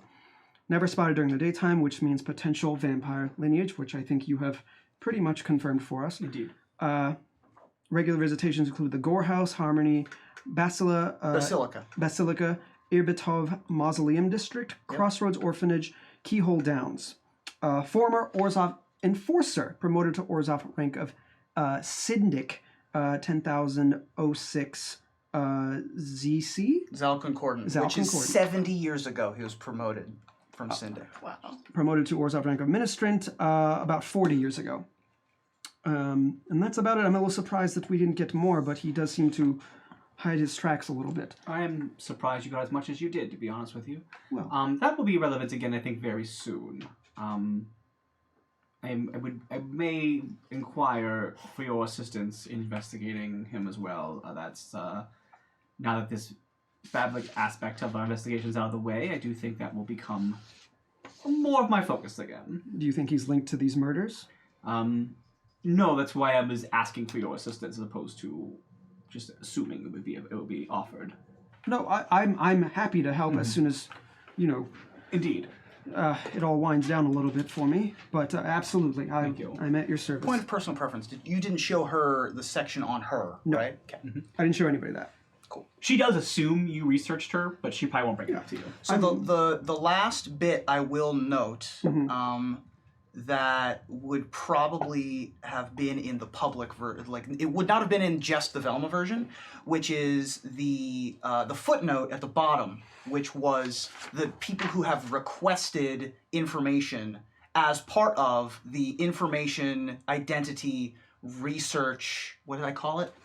The IIRC is what This I is the called it. last part right here. This is basically the Freedom of Guidelines. Information Act. Yes, the adjudication and arbitration procedure, otherwise known as the Identity Information Request Clause, Yes. which is that bottom part. It seems that certain individuals have been asking about us. Individual one, which in this case is Amara Tandris, was looking into us, which I guess not too uncommon. We did do a few things for her. Media outlets, including the Trans Guild Courier, 10th District Times, and this one's a bit interesting. The Is It League office of Guildmaster Ral Zarek. Now, why the Guildmaster of the Is It League would be looking into us is beyond me, but maybe worth a visit. Well, we did bring evidence of a murder into the Is-It's University. But that was private. That wasn't a official request of the Guild. That was me asking an old friend to do something in private. Have you never heard of the guilds before? I'm sorry? Nothing. I'm sorry. I did not mean to be sarcastic. I think that even private dealings within the guilds, you tend to find their ways back to the guild. We were on official guild property at the time, and it was a guild facility being used for it. It would not shock me if that investigation found its way back to their leadership. That's all that I'm trying to say. I apologize for my rudeness on it. No, I suppose that's true. I just like to assume I live in a world where people mean what they say. And obviously that's not true all the time, or else we wouldn't have crime. Indeed. The question that I have for you is, do the individuals that you research, if they're prominent guild leaders, get informed that you investigated them? Per that information, yes.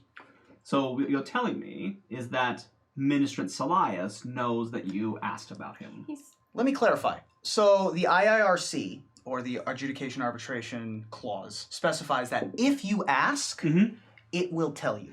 Okay. Salias would have to ask in order to gain that information. Okay. And also fill out the requisite paperwork that is detailed in that message as well. Okay. Which is a lot. Okay.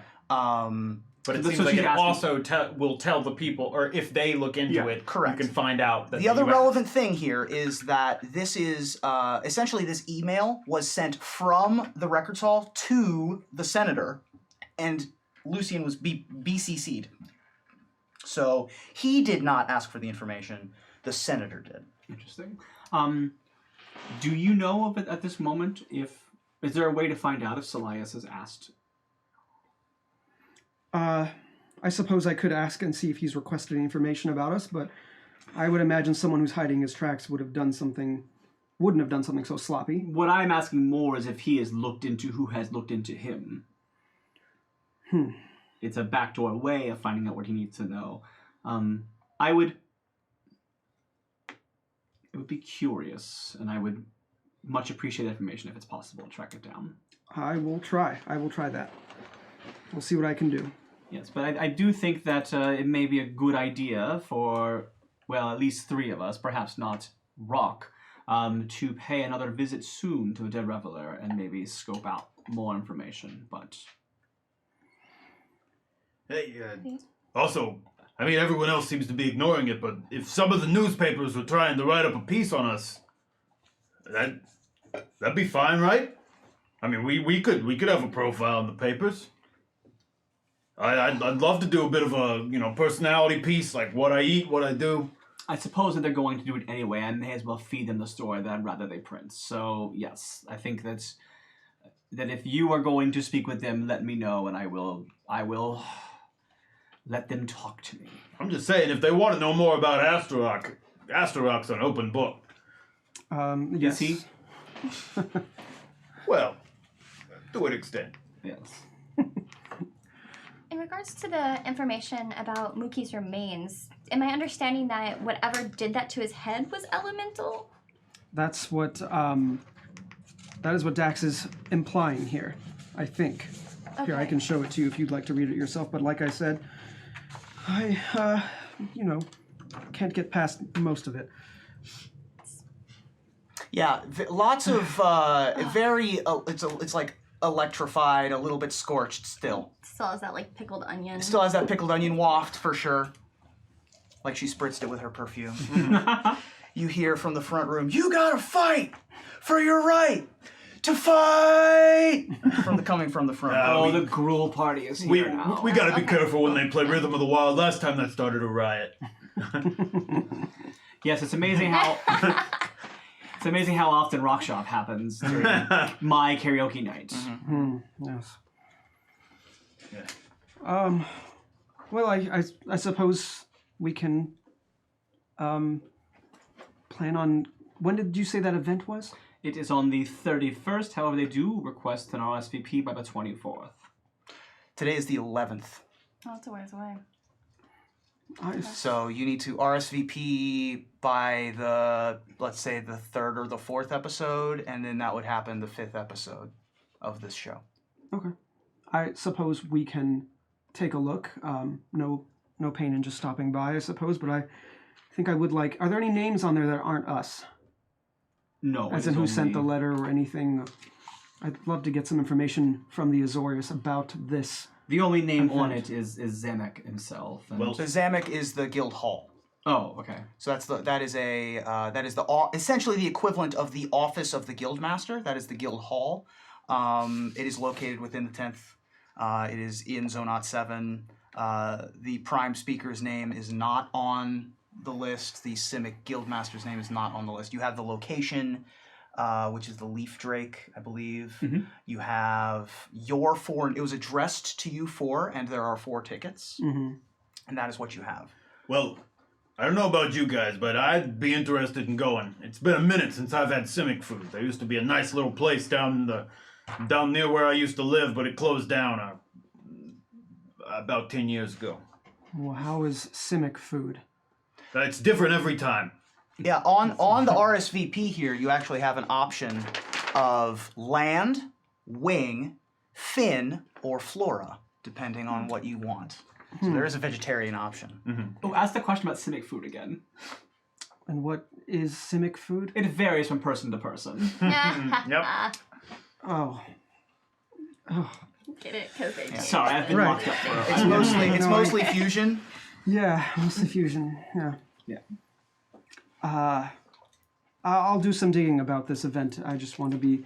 Yes, I will let Careful. you have. I will let you have the RSVP. Did it say what kind of event it was? It's a cocktail party. It is a ceremony plus a reception. Okay. So the ceremony is a presentation of notable Simic achievements, and the reception would be a gathering, a cocktail party, hors d'oeuvres, that kind of deal. So a glad handing kind of situation. What I would say is that I have, as I mentioned, I have been pressed upon by the Orzhov to make a public appearance. I feel like this is a pretty good opportunity to do such. It would help me out if you were all there with me. That's all that I'm asking. Of course, yes, this is a small request, and I'm happy to do it. I will have to obviously request permission to do so from my guild, and I assume the rest of you will as will well. definitely. All right, yes, I'll look into this myself as well. You still have that on the desk there. That's like, it was like in a stack of things. Like she didn't have it sitting on top. Anything else that you've received? Anybody else that... I mean, I got a letter from an old friend. At least I think it's an old friend, if I remember him. Yeah, but you know, when you see the Gruul try to write, it's impressive that they wrote something this long. Roll me a history check, Astrock. See if you remember the person who wrote to you there. I think I probably do, but details are difficult. So I got a 16, which Okay. is just a straight 16. Sure. So the name, you would remember this name if you... Melislek. Melizek. Or Melizlek? What did I It's write? Melislek. Melislek. Melislek. Yeah. Oh, Sleck the Neck. Yeah, I remember him. Mhm. Yeah. So this was a old gang connection of yours, theoretically. Now, Yeah. the thing about Boros names is that there's like 20 of them total. Mm-hmm. So there's a lot of Astaroks, there's a lot of Melisleks, there's a lot of shared name lineage. Yeah. So you don't know... You mean Minotaur names? Minotaur name Yeah. lineage, sorry. So you don't know if this is the Melislek you know, but you do know that you are not from the Zerta clan, which is at the bottom. No, but I think it says here at the top. So for those of you who can't read it, which is everyone except me, Sure, you can go ahead and read the note if you want. it says, "Hey there, friend. Remember me? We used to be pals back in the day. My mom was friends with your dad. We were calves together in the Skull Bleacher clan in the Rubble Belt. Remember? Hey, so I heard in the news that you are a big deal now. Medals and awards and stuff. Congratulations.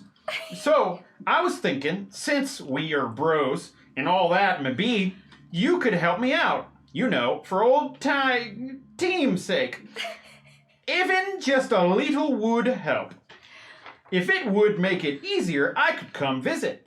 I always wanted to see the generous stray. Let's not do that. Thank you, friend. May the gods of the deep earth smile on you. Malislek of Deserta." Now, Astarock like ran with... You ran with a rough crowd. Yeah, I ran with a rough crowd, and as like a young Minotaur, and so my parents were Gruul, but I didn't know them particularly well. Right. I was raised by my grandmother most of Right. my life. So the weirdest thing about this letter, which is what your 16 is going to get, is if you didn't really know your parents, how does whoever's writing this know your parents? If they're like a bro of yours. Yeah. That does seem a little strange. It says, my mom was friends with your dad. I didn't know my dad all that well. I mean, Grandma told me he was Gruul and stuff, but I don't remember much. Anyway, it just shows how people come out of the woodwork when you get a little notoriety. Yes, it does seem like some sort of letter where you'll reach their home and they'll ask you for some sort of favor or money, and I mean, take that for what you will. But I don't think it's worth it. Well, I mean, it might be Gruul and all, but when you're raised on the streets where I was, you know, you try and help people out. So if this is the guy I think I remember, I don't know, maybe it'll be worth checking out. Also, Now, the other thing that sparks your memory is the Zerta are the Skull Bleachers. The Zerta are the most religious of the Gruul clans. They are the ones who are most heavy into the Raised Boar, the end times, Ilharg returning, the gods of the deep earth, and the sort of spiritual, shamanistic nature of the Gruul. it's a rather friendly letter for a Gruul. Most of the time it's just threats and weird stuff about breaking stuff. I'm honestly surprised they can write it all. I thought they would just send you the guild logo in blood and that's it. I mean, if you read it, you would actually not be surprised at the writing. Fair. It is not well written and lots of misspellings, as you may have heard in the retelling. Yeah. And reading out loud doesn't do justice to how well Ruben wrote this No. mess of a letter. Yeah. Look, if you guys... I'll try to share all this stuff. In the Discord. We'll take some In the pictures Discord. and tweet stuff out. Yeah, because there's stuff that we're not going over that I don't want to be spoilers. So I have whatever you guys are gonna share. I have been continuously folding the Sure. metal Good. more. Yeah, that's so. Okay. Yeah, if only there was a way of recreating anything that was printed on paper. Impossible. But I think it's all part of the look. From the front room, you hear, "Don't stop deceiving. Hold on to that feeling. Oh, it's my theme song. Yeah. Uh, I was keeping a list of parody songs. Oh, good. I was doing it in my head, but I was waiting for an opportunity. send us your and I favorite lost. parody songs. Right. They would sing in Oh my god, Ravnica. please tweet us your favorite, Yes. favorite Yeah. So- Ravnica so- theme. Ravnica karaoke. Like slight sidebar note, when we did the first, we did a show in Vegas. We did GP Vegas show Right. Oh, that's that right. Which Ruben was the ran. Weatherlight, yeah. And I was playing Arvad, who I found out was the ship's captain. And so me and Garav just made a list of potential parody names of foods. Cool. That's right. Oh, you were the cook. That's right. Yeah. Yeah, You yeah, did yeah. one, which was I don't remember what the last one. You were the vampire cook. Yeah, that's That's right. Yeah. Oh, by the way, Benji the piano player is definitely a nod to Ben Folds. Oh, Benjamin Folds, I remember yeah. my favorite, which was Crepes the Mind Sculptor. That's what it Oh, was. yeah. That's what it was. That's yeah. great. Chris Yeah. Mines. Yeah. So you all are still in the back office. Yeah. Lots I of think things to when disseminate Don't Stop there. Deceiving starts playing, I think Velma goes out and sings along with it. 'Cause I think that's like Okay. kind of like a thing that like people want to hear her sing it. So Velma heads out of the room for just a moment. Just a second, I'll be back kind of deal. Oh no, she would definitely not leave them alone in her Oh, office. okay, never I mind. think she would head them out into the court. Yeah. So you head out into the front room, and you see the bachelorette party is up on the stage, belting out this song. Beautiful, like a half dozen half elves on the stage, belting out this song. Wow. Which leads to about 6 elves. Oh, wait, no, 3 elves. That's Three what I elves, meant. right? They're belting out this song, and let's see here. Garth has just a great guitar solo on his upper set of arms. In the middle of Don't Stop Deceiving. Everyone is having a great time, and you guys are all sort of having a lovely time. And right as it says, "Don't stop," everyone pauses in the room. And Tony Soprano was murdered. Wait, like pauses and like. But it's ambiguous. Yeah. It goes Let me to be black. clear about what's happening. Everyone actually freezes. Everyone actually freezes. Do we freeze? No. Okay. Oh. Everyone on the stage is totally still. Everyone in the audience, people with bottles in the air, are still. Sonny the Goblin, mid shining a plate, stops. You look out towards the door. Other parties that are clinking glasses. One of them, Tangi, is sort of moving past a party, and her tray is frozen in where it is. The bubbles are still rising. Okay. So like it's not time is not stopped. Time the is people not are stopped. The people Okay. are stopped. I was gonna ask if like liquid was. There's frozen. someone who appears to have spilled their drink, and it's slowly dribbling out of their glass. You think, It's almost like, oh, for God's you sake. feel for a moment as if time has frozen in place, but the candles are still flickering.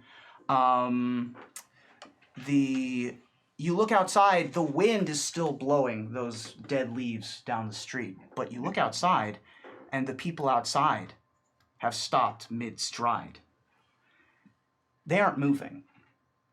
There appear to be folks at the door trying to get in, and one of the other bartenders is asking for ID and has their hand outstretched. No one else it's like a mass mannequin challenge is happening, and you weren't invited. No one else is moving except for 3 people. Great. Who enter the generous stray. Who have entered the generous stray, I should say, and are sitting at a table and look very patiently. On the left is a woman whom you recognize and have seen before, and she smiles at you as you walk in. You recognize her as the person that you met on the Grand Concourse during the March of the Multitudes, the soul of the Accord, Imara Tandris, here in the generous stray. No longer wearing her white dress robes, her funerary robes.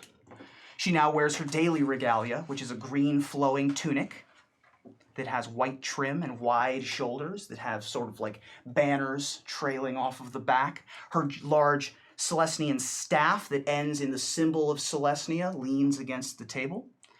And she grins. She has sort of like a half ponytail. The rest of it flows down behind her head, and she smiles at you as you approach. On the right is a man, but his eyes sort of appear distant, as if, a little weekend at Bernie's, a little looking 1,000 yards away, not even noticing anything that's happening. He is a Vidalcan, and his eyes stare straight forward. They're transfixed and dreamlike. You also recognize this Vidalcan. He is the man who brought you all together 14 months ago outside of the Sawtooth prison. This is Nazius Ven. In the middle sits a person you've not seen before. And he watches you carefully as you approach the table. He wears a simple cloak, nothing fancy. Everything about him is entirely average. He's neither attractive nor ugly. He's not particularly tall or short. You can't even really make out what race he is. He might be Vidalcan, he might be human. In fact, the closer you look at his features, the less you can distinguish. His hair is neither brown nor red nor blonde. His eyes are not green or blue or black. He has no scars. He has no distinguishing marks. The tougher you look at him, the more it fades. And he sort of sits at you and stares. Have a seat. Just when and she like goes and like adjusts the filling thing and like wipes it up. Yep. it's like, And "Never-" the person's hand whose bottle is spilling moves without any problem, and it stays right where it is. And she's kind of, for the love of a Nephilim, come on. And then she like goes over and sits down. Let's get this over with, shall we? Is this part of the show? I'm a little. Yeah, it's No. All right. No, typically your high-ranking guild members don't come in and stop our show. yeah. I don't think Amara really frequents here. Oh, don't worry, child. It'll be fine. Just have a seat. It's good to see you. Just sit down. I'm It's gonna go fine. out on a limb here. Jace? And Jace will drop Yes! his disguised self. What? And before you sits a man who has shining blue tattoos down his face, piercing blue eyes. Good-looking dude. I wish I'd said that differently in character now. It's fine. It's happened. Yeah. You gonna sit down? I've already sat down. I immediately sit and just kind of stare. All right. It's not often that the Living Guild Pact graces my bar, so I will forgive this intrusion upon decorum. They'll be fine. Don't worry. What? It's just rude. Like the Living Guild Pact? Show him your medal. I'm sure he'll be very impressed. Which He one are you? starts to pull out the paper. I don't need to. Don't let me. This is the mended pact, he says as he rubs his forehead, and Amara goes, yes, these are they. They're very nice people. Well, three of us. Nazius continues to just sort of stare off into the distance. It's good to see you all. I'm so glad that we could have this moment. Don't worry, we won't take very much of your time. This is Amara talking? This is Amara talking. The one with the adorable southern accent is Amara. Jace, I'll put the hood up. Okay. I look over at Nazius and I just go, so how long in between when we what's the word I'm looking for? When we acquired procured, how long after we procured Feather's feather from you did it find its way into the hands of Salias? Because now it seems you do work for the Guild Pack. Nazius will continue to stare off into the distance as if unresponsive. Okay. Jace will look at you and say, he is not in any state to be answering questions. I've brought him along for an important reason, to be here, because I know a lot, but I don't know everything. And I thought that Nazius would be able to tell me. I'm very good at getting people to tell me things they know, and if they don't tell me, well, getting that information in another way. I appreciate that. Unfortunately, it seems I've been unable to retrieve the information that I need from Mr. Ven, which is odd, because people have a difficult time keeping secrets from me, and he will make eye contact with you all individually. I need to know why he hired you for. you four specifically. And I would guess that you all would like to know the same. Is that accurate? I very much would like to. Please stop messing with them, all right? I'm sorry about him. He's a little bit petulant. He's like a weirdo. I am not a weirdo. You need to chill, all right? Look, you four, the Mended Pact, did you guys choose that name for yourselves? God, no. Which one? Nephilim. So I'm sorry, I haven't been here in a while. Who are you people? I'm Tutu. You're Tutu. Okay, I saw that. I'm Lucien Ladrin, investigator 0265 of the Got it. Azoria Senate. Cool. I've got a medal. It's upside down. But yeah, I can see you're Astra, and you must be the owner of this establishment. Yes. But I would Cool. very much like to return to profitability Great. as soon as possible. Oh, don't worry. We'll handle any lost wages that you happen to have suffered while we're here. We'll make sure that it's all hunky dory. And you're Jace Bellerin, Indeed, the living guild pack. I am. Everyone here is acting much calmer than I feel right now. Oh, Which is putting me at like a pretty even level, but I'm just it's I have excellent news for you. If I wanted you dead, you'd be dead. You know what? That does actually kind of make me feel better. I thought that might. Yeah. Would you just get on with it? All right, come on. Just you need to move. We have places to. You're right. All right. I'm a busy man. Well, as you can see, I needed some time. Just because that's the look. You've done good work with what you were doing. Imara speaks very highly of you all. You've removed a serial killer from the streets. Well done. I haven't read too much about it. I've been indisposed with other matters. I don't really read the papers very much. But you drew attention before that from some other sources, which is the part that intrigues me the most. And so I'm curious as to why, which is why Mr. Venn is here and why I'm keeping tabs on him, because I can't lose this gentleman. And Look, Mr. Gilpack, sir, you seem very smart and like you know what's going on in a very kind of detached, confusing way.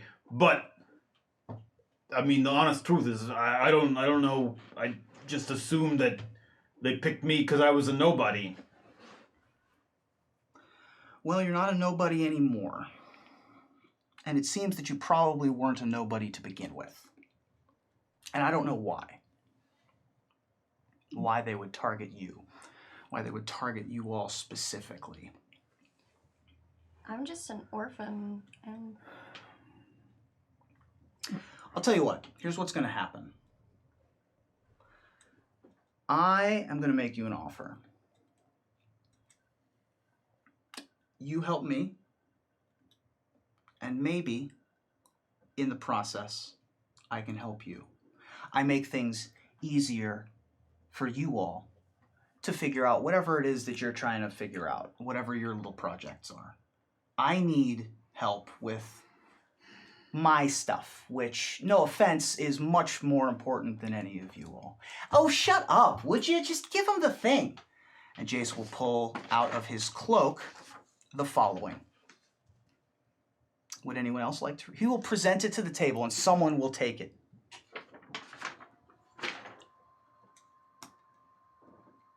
The letterhead is the opposite of the guild pack. Whereas the assemblage known as the Mended Pact has shown themselves to be a prime example of inter-guild cooperation for all of Ravnica. And whereas the assemblage known as the Mended Pact did together seek out a renegade force of chaos and evil guilty of crimes including, but not limited to, conduct unbecoming, perilous doings, wrongful magics, false imprisonment, and serial murder. And whereas the assemblage known as the Mended Pact did put an end to said crimes by eliminating the guilty, the guildless criminal Dr. Bavlik Tajrik, and whereas the assemblage known as the Mended Pact in doing so have proven themselves themselves a valuable ally of the guilds and the Guild Pact. Therefore, be it resolved, the Chamber of the Guild Pact and the Living Guild Pact, Jace Baron, Bellerin, sorry. Again, I should have let somebody who knows magic read it. Jace Bellerin will just be like, unbelievable. Listen, I'm a busy lady. It's fine.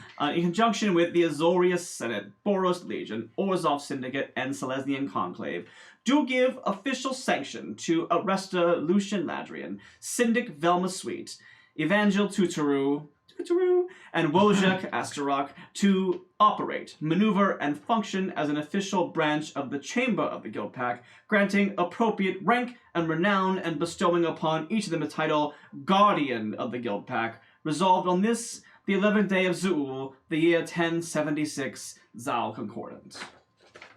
The offer here gives you all renown in your respective guilds. Ooh.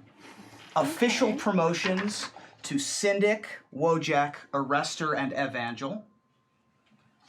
And the title Guardian of the Guild Pact. Holy angel crap. So, I accept. unfortunately, I can't accept just one of you. It Okay. needs to be Well, that's a shame. all four of you agreeing to do this.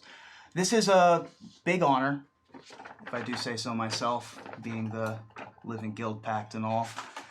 I think I recommend that you take it. I have projects that need to be done that you can help me with. And I think that this would be a good pairing. Let me see if I'm understanding this right. You just show up, wave a piece of paper around, and we're just supposed to do what you want, yet you don't show up when Ravnica is under attack. Hey, Blue. Astrok puts a hand on his shoulder and like whispers it. Hey, that's the Guild Pact. All right? Yeah. That's him. No, I'm well aware of who the Living Guild Pact is and what he represents or should represent to Ravnica. So what's your question? You're never around. Yeah. Why would... You're just making us do the things you should be doing. Yeah. You're kind of a jerk right now. Yeah.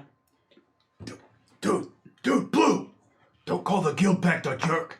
It's fine, I get it all the time. From people who could hurt me instead of, you know.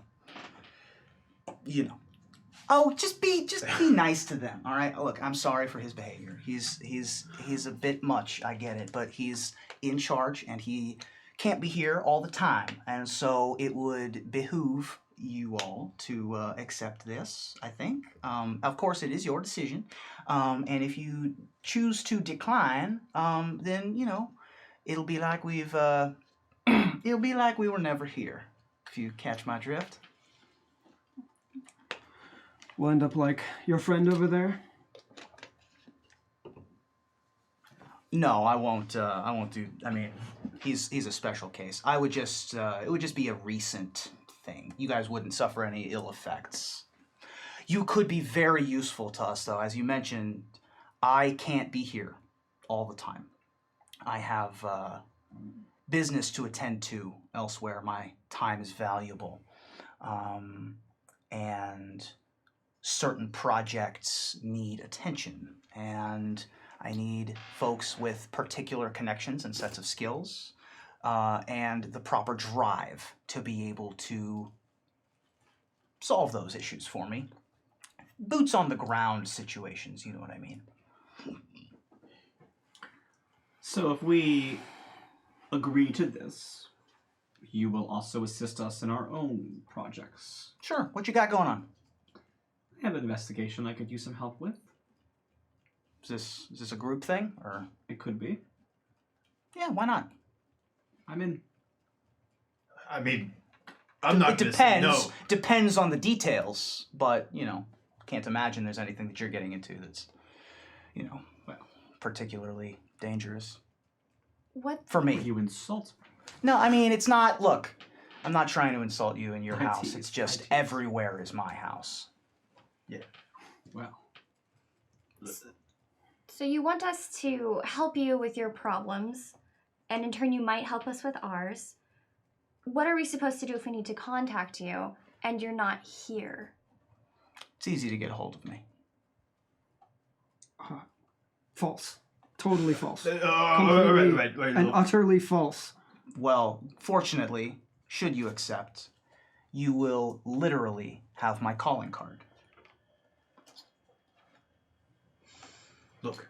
And he wants to kind of go over to them and be like, You guys know who this guy is, right? Yes. Yes. Look, I heard that Niv Mizzet asked if he could go to war with Selesnya, and Jay said no, and he just didn't do it. This is a guy, it's good to do what he says. This is what I will say. My pitch to you is this. You are a man who loves the law. Is there a higher law in Ravnica than the office of the Guild Pact? You would operate as a branch of the Guild Pact. The title Guardians of the Guild Pact carries with it great weight in the right circles. It opens many doors and closes many others that you might want to deal with. I have issues that need sorting. From what I understand, several of those issues intersect with things that you're trying to deal with presently, or have been dealing with recently, in fact. If you agree, we can start talking business. Why don't we start talking business first, and then maybe I'll agree. Couldn't do any harm. I'll just erase your memories of the last 20 minutes if it's a problem. That's a threat. Oh, please, why won't you just behave yourself while you're in front of people? Unbelievable. You've never had your memory erased before. I've never had my memory erased before. Sure you haven't. Not that you're aware of. Not that I'm aware of. Wait. It's a sticky situation. We may have met before and you wouldn't even... Oh, don't tease him like that! There are 5 guilds in particular that I need looked into. Define looked into. There's weird things happening. Odd situations. Things that don't necessarily add up. You four, for instance, don't add up. It doesn't make sense. Why would you four be put together? And it sort of operates... That sort of entered my circle. The information that Nazius had was hopefully going to help me with that, but that's been erased, which is even more suspicious. The absence of knowledge is even more curious. I need a group of inter-guild cooperation of people that I can trust. She says I can trust you. So, here I am, trying to trust you. The guilds I need looked into include the Azorius, the Orzhov, the Gruul, the Izzet, and the Golgari. Those 5 guilds have guild masters of interest to me. I need details of those 5 guild masters. Dirt, if you will. And from what I gather, you can also get your information from those same locations.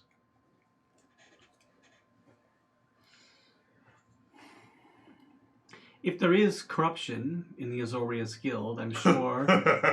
Let me just have this. I believe it would behoove you to root it out and eliminate it so that you may shine the light upon your guild again. If there is corruption, which I'm not agreeing that there is, but it seems likely now that there are doppelgangers in the Azorius. There are doppelgangers in the Azorius? When did that happen? First I've heard of A it. couple months ago. Oh, sorry, you Weird. weren't Yes, I guess I would like to look into that and This would open a lot more doors than me going in by myself. If there's not corruption in the Orzhov, I'd be super surprised. Oh, it's made of corruption. I'm not. Don't be surprised as well. Yes. Yeah. They're synonymous. I trust you because Amara's here with you. If it were not for her, I'd be a little bit more hesitant about your motives. I'm happy to go along with this, but I will say, whatever this is that you did to Nazium, this is awful. This is not life. He's a vegetable. This is not okay. And Amara, I am very surprised that you are okay with this and that this happened. He did that before. I've yelled at him already about it. I don't want him to. I'm trying to figure out how to. I'll probably fix him later. Probably depends on how I'm feeling. I mean, it's good. It's going to take a minute. I want to keep him on ice, so to speak, until I figure all this out. He's taken care of, though. He's eating. You know. I don't know what I want. I don't know what you want me to tell you.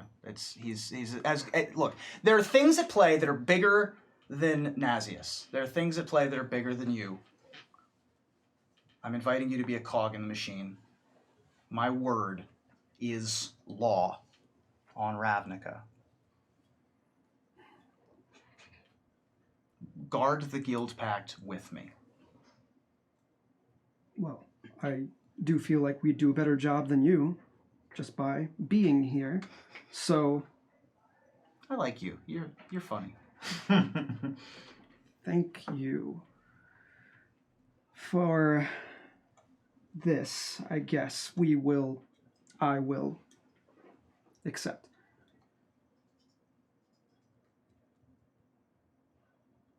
Anybody else wanna? I've been in the whole time. I got Oh two yeah, I yeses. accept. I'm in, but take care of Nazium.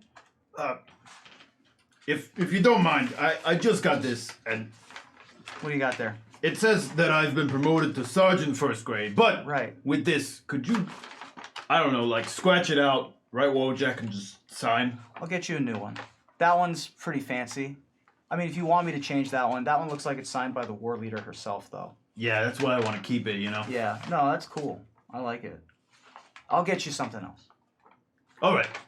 Okay. It's okay to have more than one award. Yeah, I'm just, I've only got so many pockets. Well, I suppose we would need something to identify ourselves as this guardian of the Guild Pact, or else we'd just look insane. Oh yeah, it would be weird if someone already had done such a thing on multiple occasions. I like you too. You're, like you're also funny. I like you. All right. Well, in that case, I will leave this with you all. Arrestor, Syndic, Evangel, Wojak, Guardians of the Guild Pact. And he will get up, and you now notice that he's wearing his blue cloak.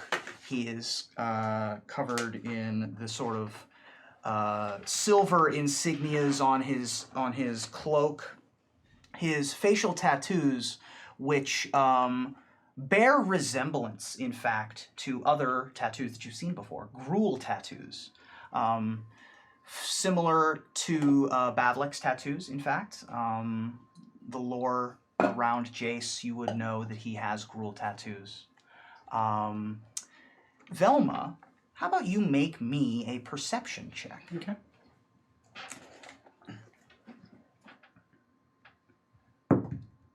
It's a 6. Okay.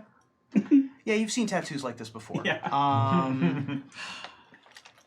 Perception's he actually a gets up. surprisingly low stat for me. And he gets up. You have any more questions? Several hundred, but Great. I can answer 2. all right. If I can answer 2. I reserve the right to not answer. I'll let you ask 2. Wonderful. You mentioned something about a calling card. Yeah. So that, essentially, if you need to communicate with the Office of the Guild Pact, you can write on that, and that will essentially let us know that you need us in some way, shape, or form, we can answer questions on that. Wait, we're only gonna get one to share between the four of us? Yeah. Oh, great. Wish I had a hand. You should, share it. Or if you want to rip it up, I guess, maybe. I don't know how the magic works on those things. Great. Wonderful. But, if you need us, you can drop us a line. Seems a bit archaic, but all right.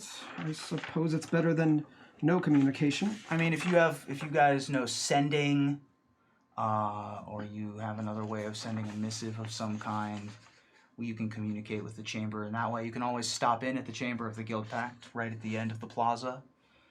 You're welcome there now as well. And we will have essentially licenses or badges drawn up and created for you as well. That was my one. If anybody else has a question, now's the time. You might not see him again for a while. What would be our first task for you? I mean, I'm not in a rush for any one of those in particular. Those 5 guilds I listed are the ones I'm most interested in. If you leave it up to me, I can choose one for you. We can look into them. In fact, I would say the Golgari may actually have a connection to a prior interest of ours. Yeah. So Great. Seems like the way to go. Well, it's very nice meeting you all. You guys want to go by the mended pact? What should I, I mean, that's just PR. Yeah, that's PR. Figure Do something. you have a name for yourselves? I believe Guardian of the Guild Pact is much better than Mended Guardians of Pact. the Guild It does Pact? have a ring to it. Yeah. Little Marvel. It's a little Marvel, the Guardians. Yeah, a little bit. But, yeah, think about it. For now, I can, we'll go with the mended pact. Guardians is sort of like an overarching. What about Velma and the Stray Cats? No? There's already the band already. I mean, I think thought that was that's the fair. band. They're That's great. Fair. They're really was good. Throwing it out there, it seemed like a good idea at the Sure. time. Yeah, I really like the harpist. Adds a lot to karaoke. Yeah, It's really nice. Harmonious instrument. Well, y'all are busy. I think it's time for us to head out. Thank you for your time. We'll see you all later. Jace will put up his hood, turn away, and Nazius, not even looking, will stand up and begin following, arms at his side, out the door. Amara will say, "It was so good to see you. Just, stay safe. You guys are going to be great. If you need anything from me, Tutu knows where to find me. You need anything while I'm here?" We do have one request of you, Amara. Sure. I believe that we have yet to have a chance to examine Mookie's body, and we would like to find a way to make that happen. Unfortunately, that's not going to be able to happen. He was buried in the way that dryads, as far as I'm aware, we haven't looked down where we buried Mookie, but the way that it works is that they're immediately sort of absorbed into the crystals beneath the Vernati tree.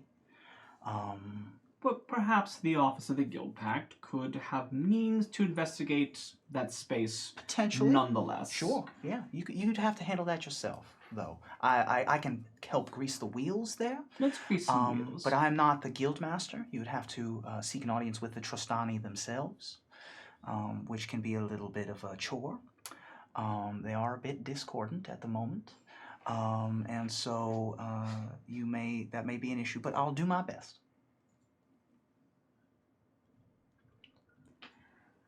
Aside from that, I think there's just we should meet up and talk sometime later, further about some other questions I have. Okay. If possible.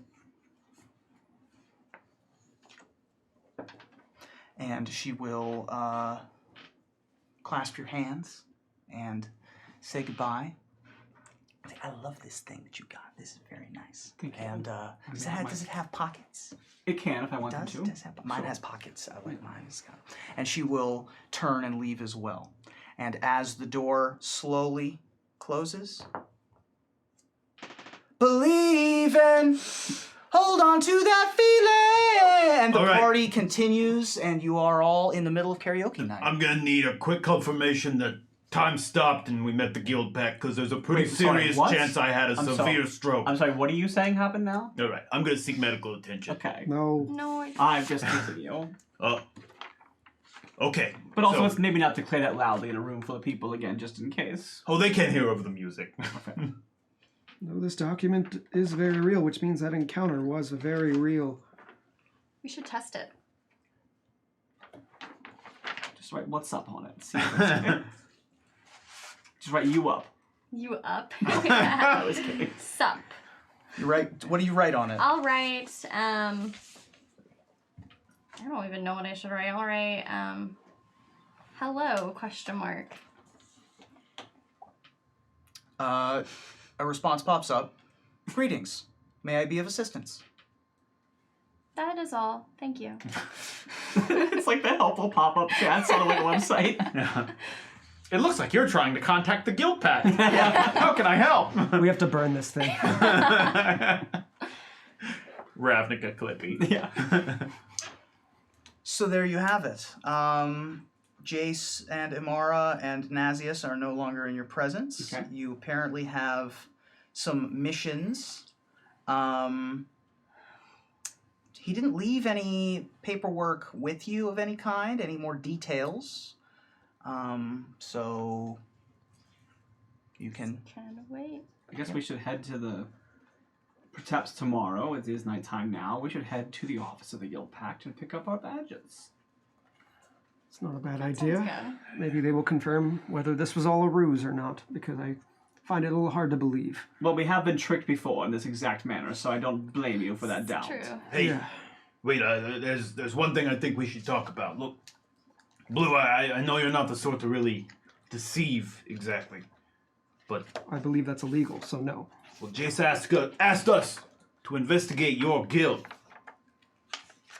Right. Well, if you write up a report saying that he asked you to investigate it, it's not going to go well. I believe the Azorius probably have some concept of internal affairs. Yes, and if I were to receive a badge of some sort from the Guild Pact, I believe I'll be legally allowed to do that. But I just don't think you should be tipping him off. I don't disagree with you there. Look, remember the guy who tried to kill you?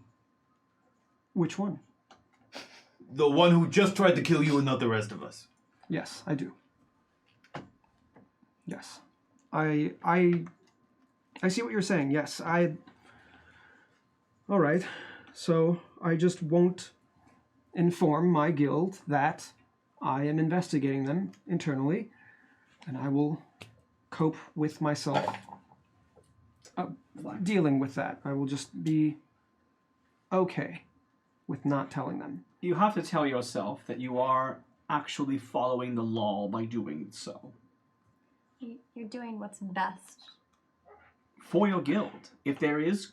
Let's go into my office. And so she takes you into the office where it's safer. What? As you return to the office, on the desk are 4 badges with the Office of the Guild Pact symbol. Oh, I'm not okay with this. Well, I'm that solves very that. irritated. They are in your office. Your office was locked. Yeah. Yeah, she's not happy about this at all. There are also 5 files Okay. on the desk, each with a different guild insignia on it of the 5 guilds referenced. The ad for the Dead Reveler has been picked up and moved, as if picked up, read, and set back down. Okay. And that's what you find there. You also sense on the badges latent magic. You think that each of these badges might be charmed with your guild charms on them. So, Astaroth, you now have a Boros charm. Okay. Oh boy. Here's the question. You have an Orzhov charm, Okay. because you already have a Demir charm. Yeah, my question is that I didn't want to ask in character because I don't know if she would want to reveal it, but I'm wondering if they even know she's a Demir operative or not. You don't know. Okay. You don't know if she knows, or if they know. I mean, I think it's decently fair to assume that It's- anything you know, Jace also Here's knows. the thing: is that Jace might not care. That's a very good point. You're 4 different guilds, and you solve things. So, Yeah. like, who cares? Sure. According to him. So you have an Orzhov charm, you have a Boros charm, Azorius charm, Celestia charm. And you can look up what those things do later. Those are one-use items that are in Really the awesome Guildmaster's things. Guide. They're on page 173 and 74 of the Guildmaster's Guide to Ravnica. You do find the files of the places that you were hoping to look into of the various guilds. Let me show you what those are. Inside of those files, there is a map for an Azorius Arrestor Station. This appears to be the place where the newest guildmaster, Dovin, appears to be have their office. Okay. There is a location known as the Grand Basilica, which, as far as you're aware, is where the Ghost Council is headquartered. There is a map of an experimental workshop of the Izzet that is located at Nivix, which is the area of the Firemind, that you see also references something that you very just saw barely in passing. I think you were the only one who saw it in passing, which is this references Project Lightning Bug. Yeah, remember that. And this appears to be a home office of some kind. There is a mansion, an undercity mansion, apparently built into a stalactite that hangs down, and underneath of it is sort of a flat land that is marked as a garden. This appears to be the headquarters of the Golgari. And there is a large map of a nomadic. It's not really a map of any one place in particular, but just a general map of rubble belt encampments around. And so those are the 5 maps that you find in the various files.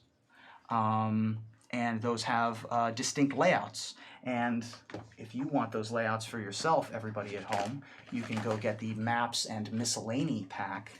And so if you all want to take a look at these, just to see what the layouts look like, and ask me additional questions about what you find in the various files, let me know. I think that Velma would definitely gravitate to the Orzhov one first. Okay. So she would definitely look at the... Oh, actually, no, she'd probably look at the Golgari one as well, but like those two are the ones she would focus on the most. Okay.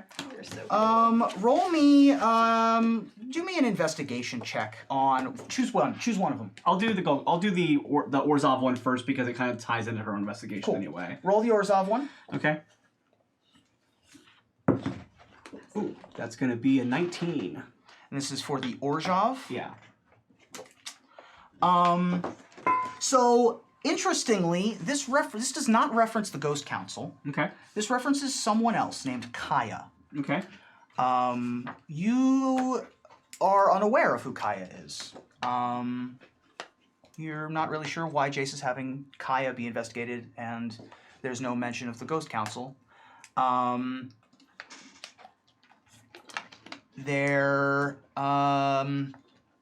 Yeah, Okay. that's about it. There's some security related things to expect. Basically, you should expect thralls. There are potential gargoyles, and it sort of has like the staff, a lot of priests. There does appear to be a giant that patrols the grounds. And it does reference that there are occasional... the thing that catches your eye... Actually, what did you roll? I rolled a 19. 19, yeah. The thing that catches your eye is that there is a vampire that visits. Okay. Yeah, she definitely scanned it for any mention that possibly was him. Okay. I was just going to say, speaking of Orzhov, I really like this art. Yeah, that art's great. Oh yeah. Yeah, so that's really cool. cool. Our Lady of Perpetual Debt Collection. Yeah. That book is dope.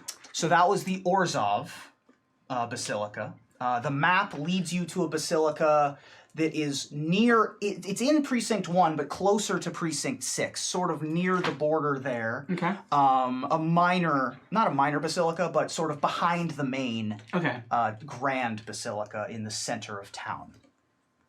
Very old place, you suspect has crypts underneath and mausoleums and things like that. Interesting. So Golgari Sure. is next. If you want to roll investigation on the Golgari. That one's gonna be a 15. 15. Okay. This does reference Vraska. You see that this building, the street level equivalent is the largest floor, and as you go down, the floors get smaller and smaller. This is a stalactite that has been hollowed out, essentially. Underneath of the stalactite is a bowl, essentially, and the entire bowl appears to be a garden of some kind.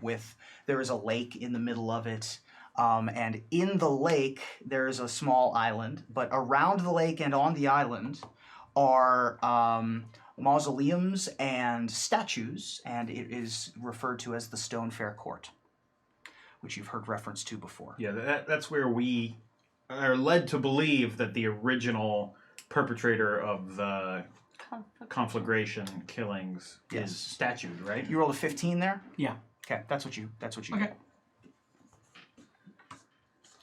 Well, Nope, you're good. Sorry, go ahead. I was gonna say, it seems like we have a good reason to visit your girlfriend now. Yeah. Girlfriend. I mean, I wouldn't really call him a friend. I barely remember the guy, but I mean, an in's an in. Sure. That's how I operate. These documents are fairly high quality and most likely illegal in the wrong hands. Probably just illegal in my hands, actually. Who's it say we're looking into in the Gruul? They don't really have a guild leader, like a bunch of clans, as far as I know. Does it say that? Roll me investigation. Okay.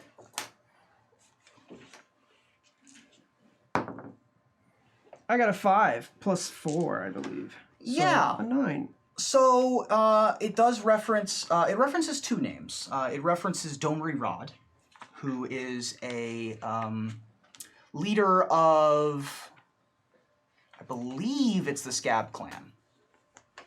I could be wrong. That could be the other clan that I'm thinking of. I don't remember.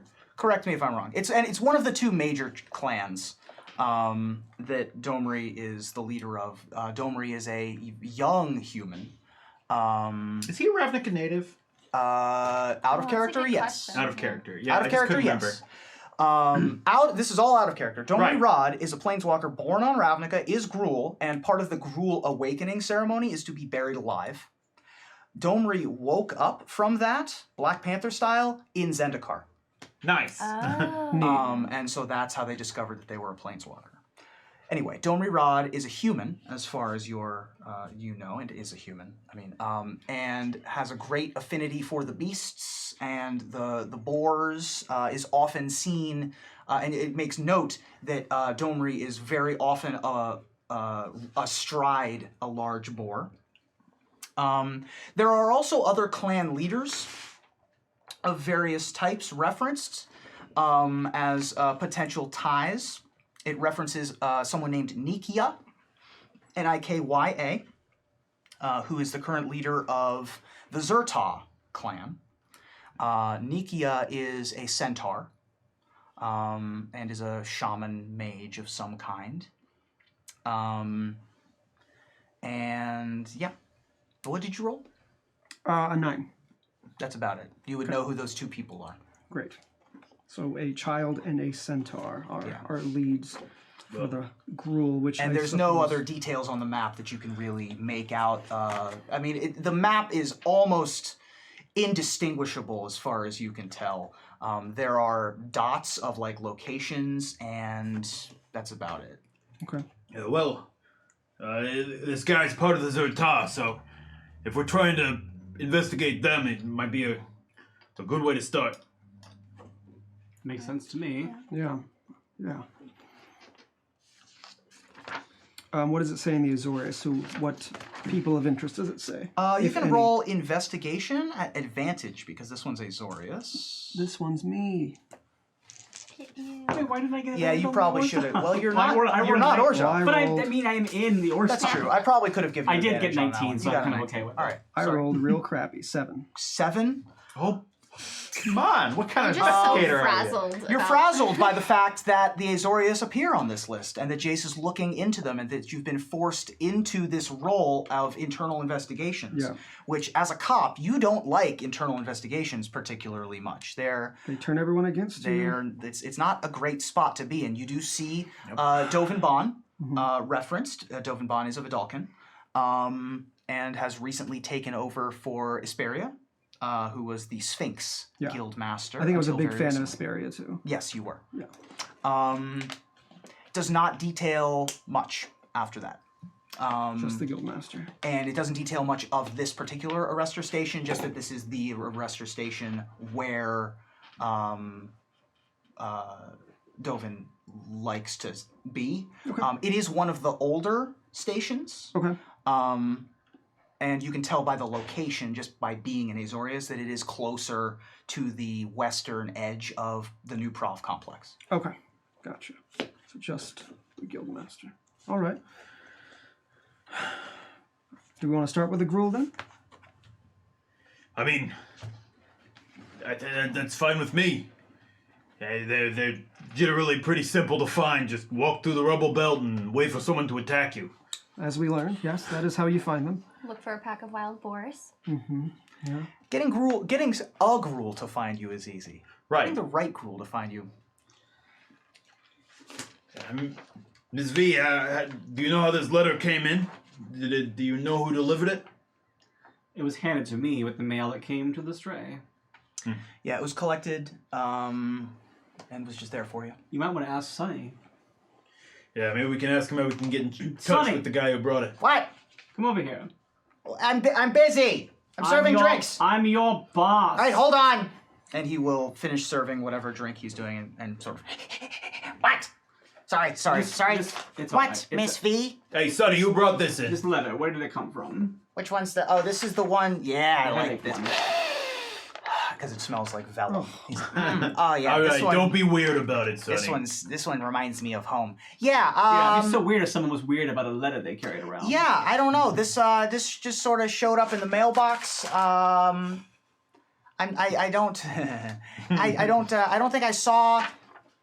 I'm not sure I remember seeing them stop in. Let me have Sonny roll a knowledge check here. See how he does. I mean, it might have been for. I think I might have seen like some sort of. I mean, it was definitely a gruel person. You know, I'm not the one to ask to know the specifics on gruel stuff. You know, I'm not. If you want to know gruel stuff, you should talk to Tangi. Tangi's way more into that. All right. Go back to the thing you were doing. All right, thank you. Tangi, Yeah. come on over here. Tangi gets done setting down her beverages and comes over. Tangi is one of the main performers. Yeah. Kind of my second in command. You're sort of your second in command, sort of your apprentice. Sort of like trying to follow in your footsteps as she's sort of in her performer phase. Yeah. She's kind of on the way up to where I was originally, but have come down from or moved on from. And as she approaches, I'll have, since you already rolled, I'm going to have you three roll perception. I rolled good. I got a 20, not natural. 9. Dirty. I got an 18. Okay. You two spot it pretty instantly. You two notice. I mean, it could have been just that you weren't thinking about it or whatever, but you've seen Tangi perform before. Mm-hmm. She is a fire dancer. And you notice as she comes over in her strapless dress party atmosphere that she is also covered in tattoos. Very similar to Jace's and very similar to Bavlik's. She comes over and she says, yeah, what can I help with, boss? Did you see the gentleman who dropped the letter off in the mailbox that Sunny gave? And she hands her the letter. He would have been Zertar Tange. Yeah, I think so. I don't remember much. I mean, they were very clearly gruel. Probably not from the. I mean, they might have been Zerta, but they didn't have like the normal Zerta stuff on. You know, probably more from the Burning Tree. That's the clan that Domri is in. Yeah. The Burning Tree clan, I would guess. You know, more furs and things like that. Probably Burning Tree. Just a dude. Was nice. Huh. Nice guy. Was he a Minotaur? No. Interesting. And maybe he just got someone to send the letter. Maybe Uh, like lo- a gruel postman.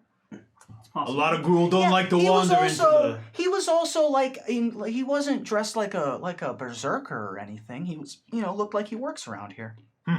Just for the gruel, probably works up on the Ivy Lane, stuff like that. So you didn't recognize him as someone who you passed around? Oh, in the I've never seen him promenade? before. No. Okay. the... Well, if the guy's trying to get in contact with me, it can't be too hard to find him. If he gets out on the street that I'm trying to find him, he'll probably come to me. One way or the other.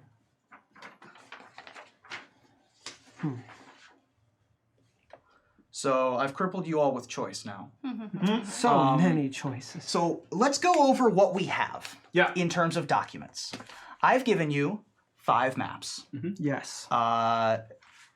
Over the next week, you guys can pore over those. By the end of this session, I'd like to know which one. I think we're going with the gruel. I think we can all agree It we're sounds going like with we're the out. gruel. That's the strongest lead we have, I think. Yeah. The Yeah. gruel is going to be where you guys are going to go, so Yeah. I'll prepare for that. I think we're obviously pretty interested in the Golgari because we were already kind Right. of leading into that. Yeah. But the Yeah. gruel seems like it could be like a good Okay. like, your toe first in. step into going into what's going on here. Yeah. And since I they're also- a little less like, I mean, they're powerful, but they're a little less centralized. It might be a little easier to find out what's going on. And we have a So we lead. think. And Velma definitely wants to investigate the Orzhov, but I think that she is playing this one like strategically.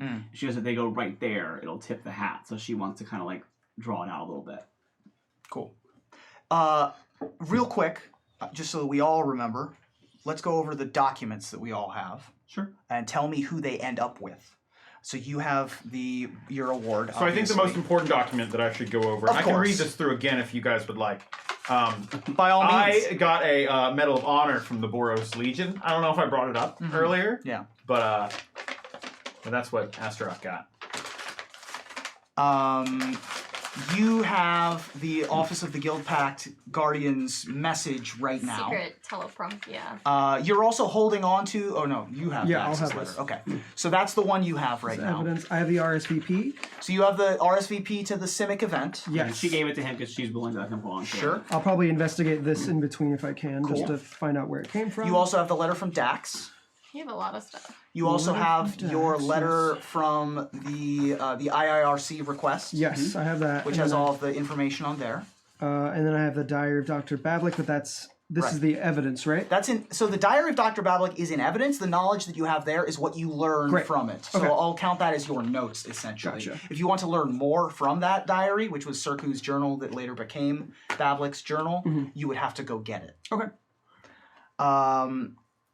You have, I have the ad from the Dead Reveler. right? I have the letter from Minister Octavian of the Orzhov Syndicate. Yep. I have the 3rd edition of the Abacus and the Urchin, which I have not told them about yet. Right. I have Bablik King, which I haven't told them about yet. I also think that I would press them to let me keep the files that were given to us by the Guild Pact here, because I feel like having them in the Azores wouldn't be very safe. I agree. And I also have a room for investigations, so that's like she would probably put them down in her private Perfect. library. Well, I think we should definitely request proper placement in the Guild Pact to have our own location to do business. And in case we receive any more pertinent mail, it can go there instead of here.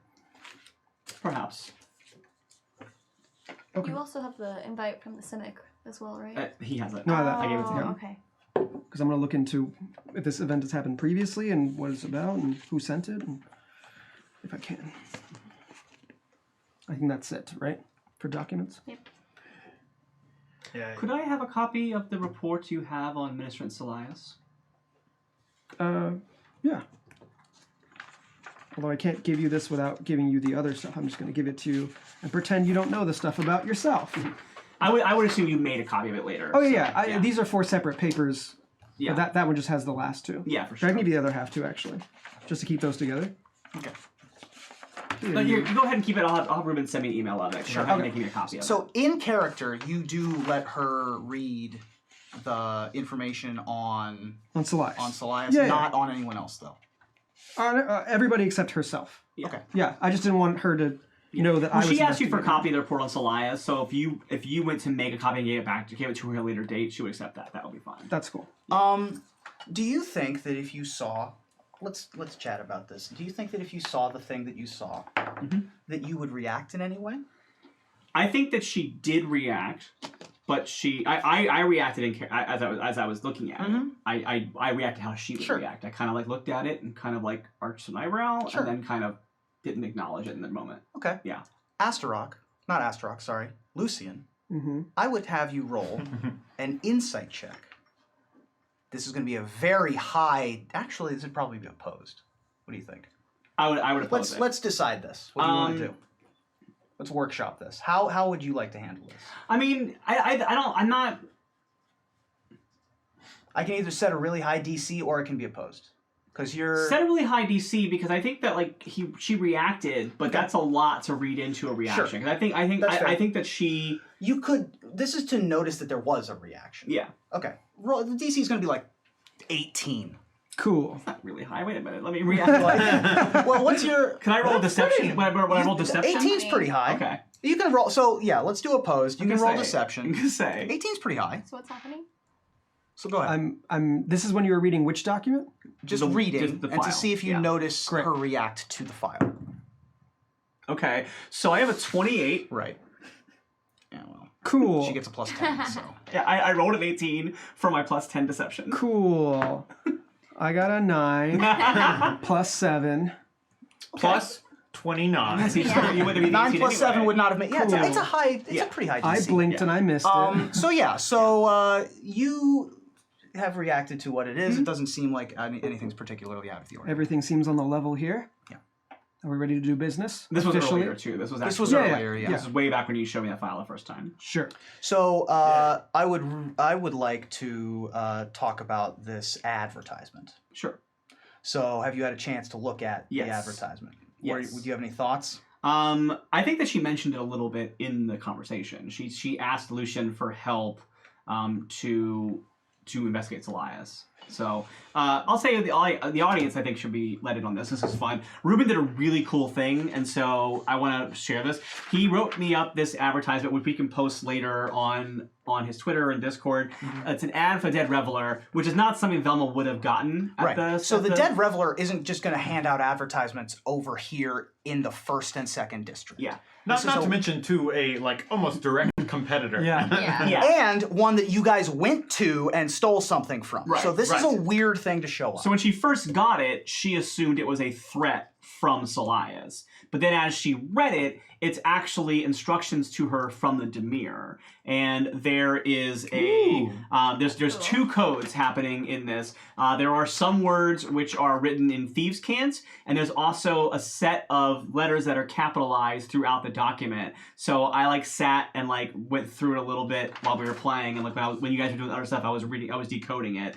And so Yeah, look. basically. All those letters at the top are Yeah, capitalized, so that's the Dead Reveler. That's the message. Yeah, that was it. So, it says, visit the Temptation's most exclusive Give and you a medal? luxurious club. So the V is capitalized in visit. yeah. The E is capitalized in exclusive, and it spells out. It said, so what it spelled out finally was Velma. Primary target payment is 500 gold pieces, and then I can't remember the last part. Is a go. Is a go. So basically, it was the Demir telling me it is time to move on Selias, in the near future. Also, the Thieves' Cant instructions said that the club is committing crimes.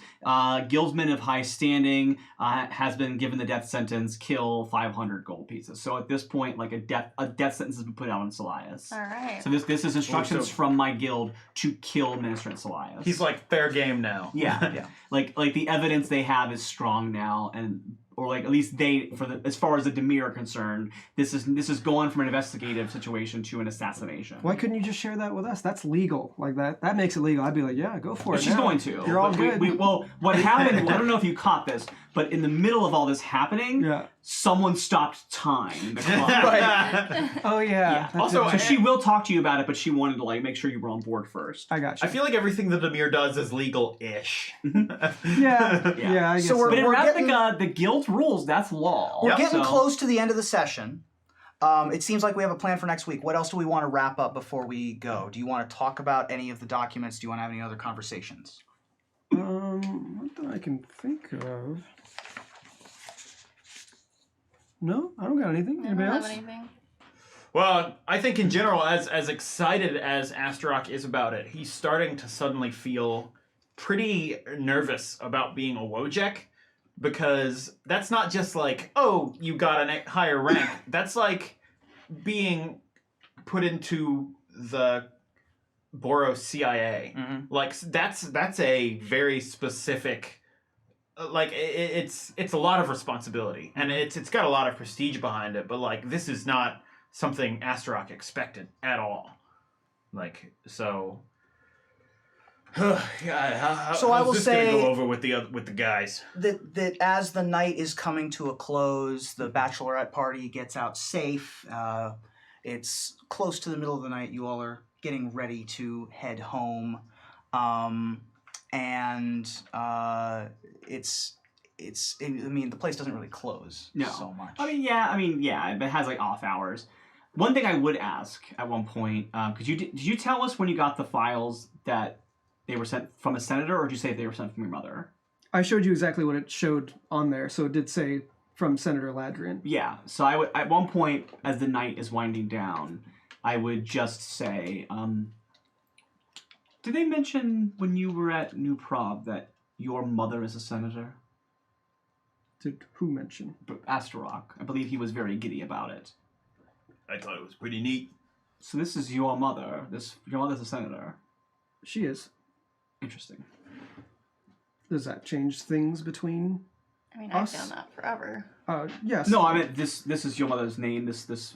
Okay. Yes, Senator Ladrian is my mother. No. But does that? Oh, you're asking what her actual name is? No, I just was curious. Never mind. It's nothing. Okay. Does that bother you? It doesn't bother me. I was just. It smacked of something, and I was trying to pull it. Okay. Interesting. Yeah. My mother is a senator in the Azorius Senate, and that's, there's nothing different about me, just knowing that. So, a person in power is related to me. Now I'm, just as powerful as you, because we are guardians of this guild pact. So, don't treat me any differently just because of that. I don't see how I would. Blue, he puts a hand on your back. You could be the Guild Pact himself, and I wouldn't treat you any different. I think you would have to. He could wipe your mind with a snap of his finger. All right, but I mean, it would still be you, right? Like in this hypothetical scenario where you're the living Guild Pact, you're still you, right? I think your mind is the first I'd wipe. Does that come with the office, or was that something you could already do? I don't know, but boy, do I want to. Don't wipe my mind. Don't you do that, Blue. He'd have to fill a form out at least first. Oh, that's a... You wouldn't remember if you did. Maybe I already have. All right. I don't like this anymore. Stop pretending people have wiped my mind, because there's a lot of nights I've forgotten when I was younger. Forgotten what? You know, yeah, you go out and you have a good night, and then you wake up and you're lying in a ditch somewhere, and...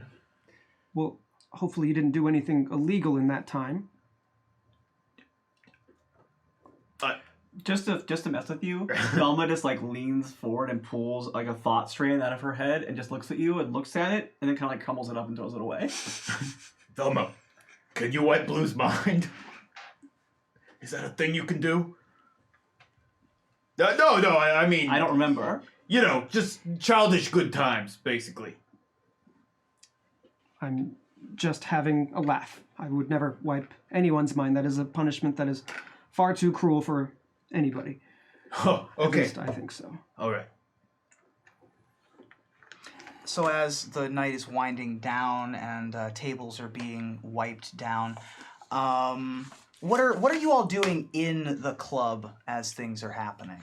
I think Velma has kind of shifted back into like manager role. I think like she's still like she's getting drinks for her friends whenever they want them. Like the staff's been told like take care of my friends, because also having the entire mended pact in the room has now drawn crowds to come check out Looky Loo. So she's like happy to keep them there drinking. Yep, and there are a lot of Looky Loos either peeking in through windows or just sort of lingering more than they potentially should be. As a matter of fact, looking over the crowd of faces, how about everyone? Like, what are you all doing? Is my question. Like, are you helping clean up? Or are you just sitting there doing nothing? I feel like we'd probably have gotten a table somewhere in the back just to get away from everybody, but so I'd probably the three be of looking at you are documents or probably something. far away from windows, and Velma's trying to keep the crowd away. What do you think? No, that's probably right. Yeah, I agree. I'll say you roll perception. The rest of you, if you're facing towards the room, roll at disadvantage. Everyone else can't roll. All right. So what do you think? Facing towards the room? I'd probably be facing papers. I'd just be looking over So documents. you won't roll. Yeah. You can roll at disadvantage if you like, if you think that you might be facing towards the crowd. Astaroth certainly is playing to the audience. Yeah.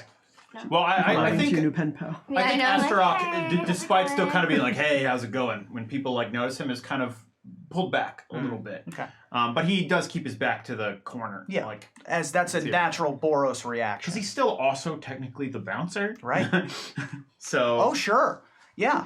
I would say that since you're the bouncer, you might have checked in at the front. So Could I make an you can argument? roll it regular. Could I make an argument that I could roll advantage because it's my home turf?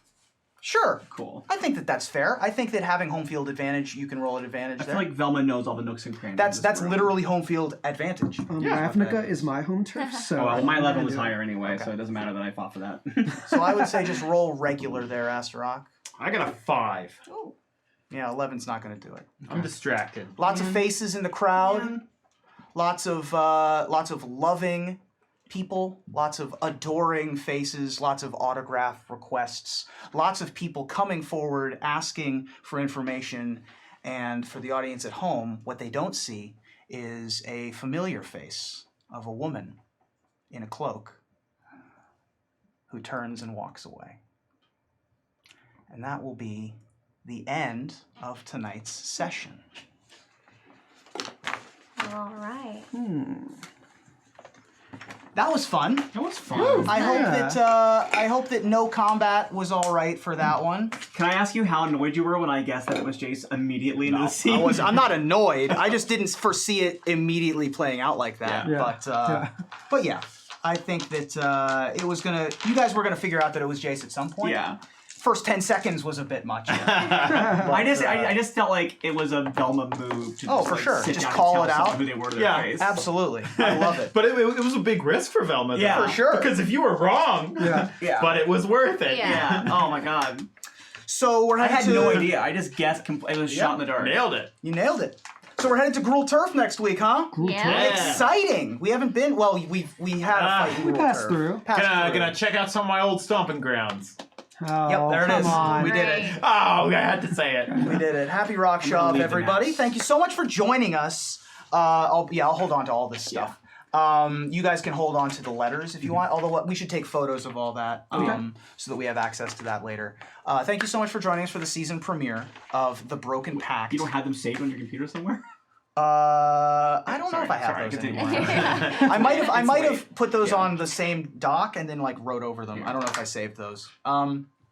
Anyway, tell the people where they can find you.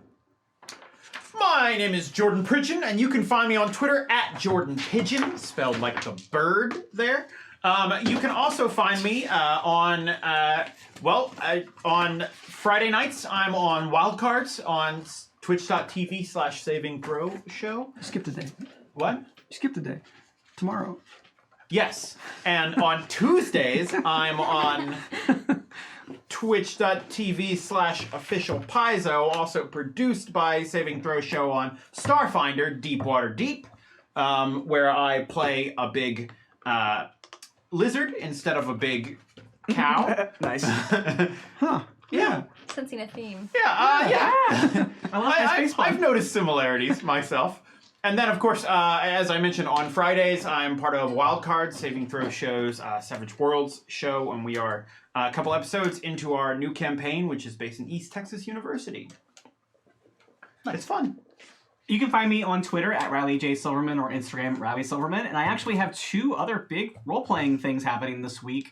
I recently launched with some other people a role-playing podcast, which is actually based on the Doctor Who role-playing game. It's called the Game of Rassilon, and I am playing the Doctor, which is really fun. Cool. And if you, by chance, are going to be at the Gallifrey 1 Doctor Who convention this weekend, we're actually doing a live show on Friday at the con. Cool. It's going to be a one-shot. It's not going to be in the continuity of the show, so if you haven't caught up on the show yet, it's going to be a new one. We will put it in the feed eventually. It's Doctor Who, so Yeah. it's like it could be canon or not. It's, like, yeah, Right. exactly. And so, also on Wednesday, we are launching on Hyper RPG a new show that I'm on, which is based on the Rat Queens comic book, and it's officially endorsed by the creator of the game itself, the book itself, and so we'll be doing that.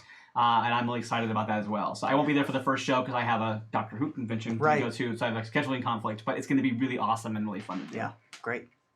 Cool. I am Groguletti. You can find me on all the socials at double GXG. It's the word double, then GXG. And like Jordan said, on Fridays we play wild cards. I'm there as well. We're playing East Texas University, which is a fun sort of like a Buffy, X-Files, kids in college spooky game. It's really fun. Check it out. And you can also catch me on Experience Pointers, which is a podcast we do for the Saving Throw Show Network. Experience Pointers is me, Megan Caves, and Jordan Callerman, just generating some ideas for your RPG. So come check it out. Experience Pointers. And I'm Ashlyn Rose. You can find me on Twitter at Ashlyn Rose. You can also find me on Twitch, where I sometimes stream Arena or read through the Ravnica books at twitch.tv/Ashlyn_Rose. And if you want to follow any of my cosplay progress for any of my new costumes, I'll be on Instagram at RAR. It's Ashlyn. RAWR, it's Ashlyn. Yes. Yeah. Oh, hi. It's the internet's Mox Ruby here. MOXREUBY on all of the social media platforms.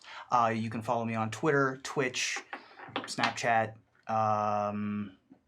Tinder, whatever. I don't know. I can't name the other. I don't know the other There's ones. so but many others. please use the hashtag #TheBrokenPactRPG to follow us here, where I am the Dungeon Master and these fine citizens are my players. You can also see me as Nicholas Rattenbury on the Friday night show Black Hearts, which is the Zweihander RPG on the Encounter Roleplay Network, where I play a Bravo, which is a class that exists in that role-playing game, which is super fun. Thank you so much for joining us here on Saving Throw Show. Please do like, favorite, tweet, subscribe, do everything social that tells people we exist. You know what I just realized? What's that? We chose to go to Gruel next week because of Astro's lead, and Jordan's I'll be not going to gone. be here next No, week. I'm We may have to retcon that next week. Who knows? Oh, yeah. You guys are headed to Gruel We were territory. so in character, Oh my excited. God. I will be able to figure that out. Yeah. Don't you all worry about how that plays. Good point, though. Yeah. Very good point. Good point. Astra might get waylaid, perhaps. Yeah. Might get waylaid, right? Whoa! Hi-oh! Oh my. No, I can't condone that It's late. kind of. It's late. That's exactly right. And speaking of it's late, thank you Okay. so much for sticking with us for this first episode of the second season. Be sure to join us next week. Sign up for YouTube, sign up for the iTunes, follow Saving Throw Show on Twitter, and we'll see you next week on The Broken Pact. Good night, everybody. Bye.